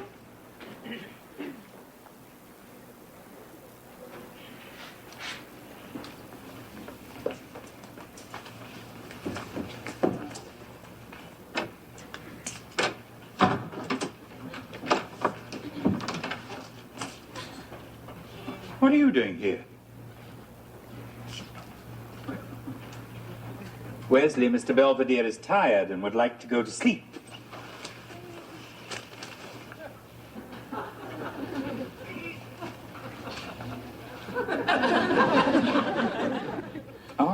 All right, you can have the bed.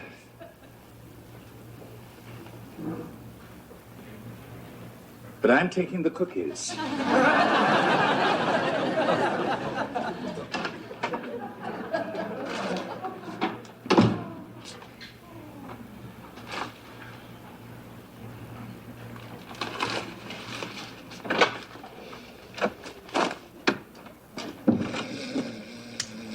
Ah.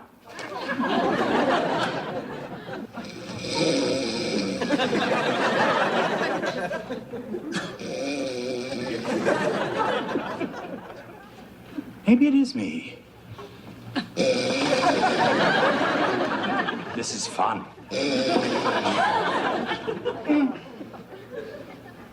Well, who's there? No one, George. You're dreaming. Belvedere. Where's Wes? He took refuge in my room. Yeah, I know, I'm snoring again. So I hear. You make me snore. That's very flattering, George, but it's late, and I think I better find somewhere else to sleep. How about right here? Right here? With you? Sure. It's your fault I'm making all this noise. Why not stick around and enjoy it? Right. We'll confront the problem head on. A sort of shock therapy.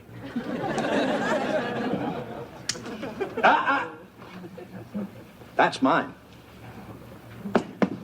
Bottoms up. Oh, no problem. I had an upper on the Orient Express. Yeah. Good night, Belvedere. Good night, George. I hope these things are sturdy.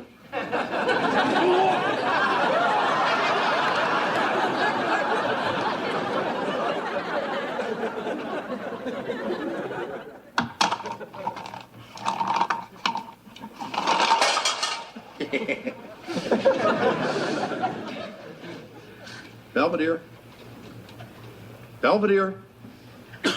The bed's on fire. Immigration. George? What's the matter, Belvedere? Can't sleep? Yes, I felt this sudden kicking sensation. Well, if it's a boy, name it after me. Frightfully amusing, I'm sure. Good night, George. Bit cramped up there for you, Belvedere? I'm fine. Al, you're probably not used to roughing it like this. Sir, this is a bedroom, not the North Woods. You don't have to tell me that. I spent a summer in the North Woods, cutting pine. You were a lumberjack? Yep. So was I. But I was in the Amazon, and my wood was mahogany. Sure. Nice and warm. When I was stationed in Alaska, I pulled guard duty. 20 below zero. 20 below? That was summer in Murmansk. In winter, your words would freeze, and you wouldn't hear them until spring. Yeah, I remember the spring of '72, the Harrisburg flood. I filled sandbags for 3 days straight. I spent 4 days evacuating the troops from Dunkirk. I remember the trip very well. Yeah, all right. Okay, you've done some things. I've done some things. Big deal. You're quite right. We were getting a bit childish. Good night, Belvedere. Good night, George. I met MacArthur. I have his pipe.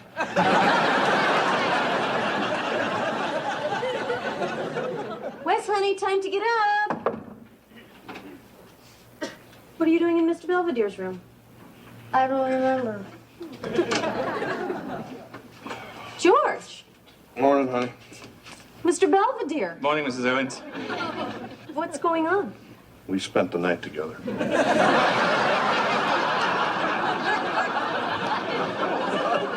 A sort of experiment in terror. Did you snore? I didn't sleep. We just sort of talked. Yes, I had a lovely time. Mine was lovelier. Perhaps I'll make some coffee for all of us. Oh, do. Let's get dressed. Come on, George. Hi, Mom. Morning, Dad. Morning. Morning. What's going on? I'm gonna get the paper. This is one dull family.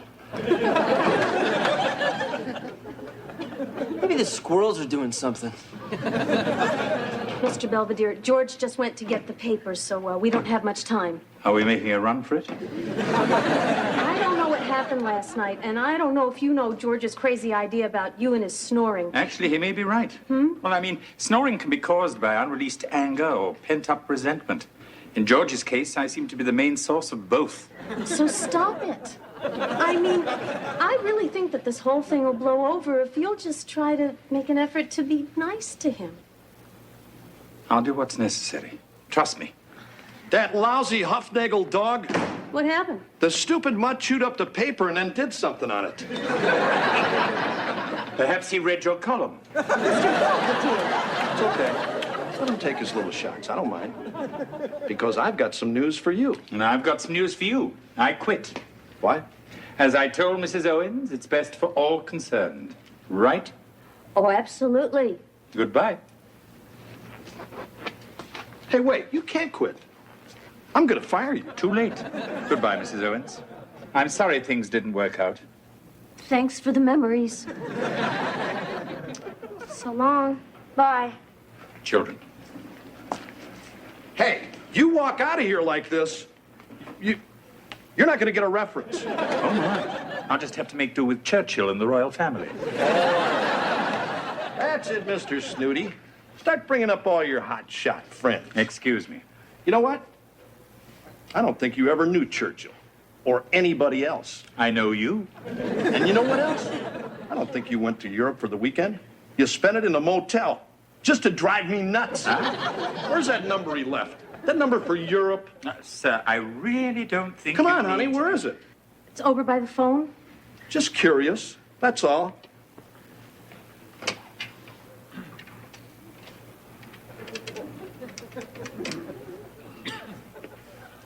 One ringy-dingy. Two. Hello. Who is this? Oh. Sorry, Your Majesty. I'm trying to get a pizza. I hate you. And I hate that. What? That little ah you're always saying. Oh. Not oh, ah. I know what you mean. Ah, what a stupid thing George just said. Ah, what a stupid thing George just did. I'm sick of that, and I'm sick of you. Feel better? I feel great. You're welcome. Huh?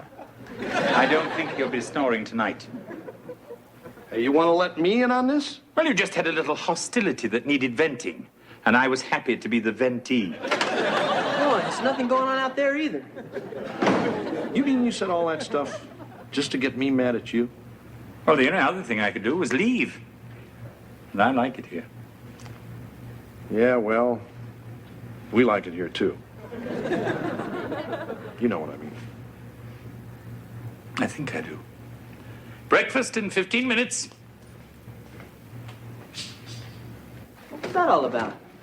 Well, Mr. Belvedere almost quit. But Dad wouldn't let him because he really wanted to fire him because Mr. Belvedere made Dad snore again. And Mom kicked him out, so Dad and Mr. Belvedere slept together in my bed. Then Dad called the Queen of England and ordered a pizza.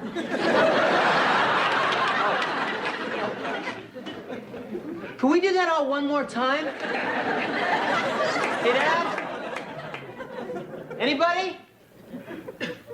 Hello?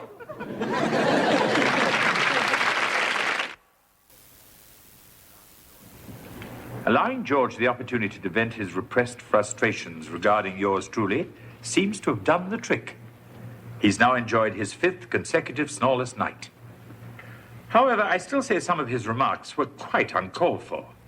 What's he mean by snooty? I don't think I'm snooty, just discerning.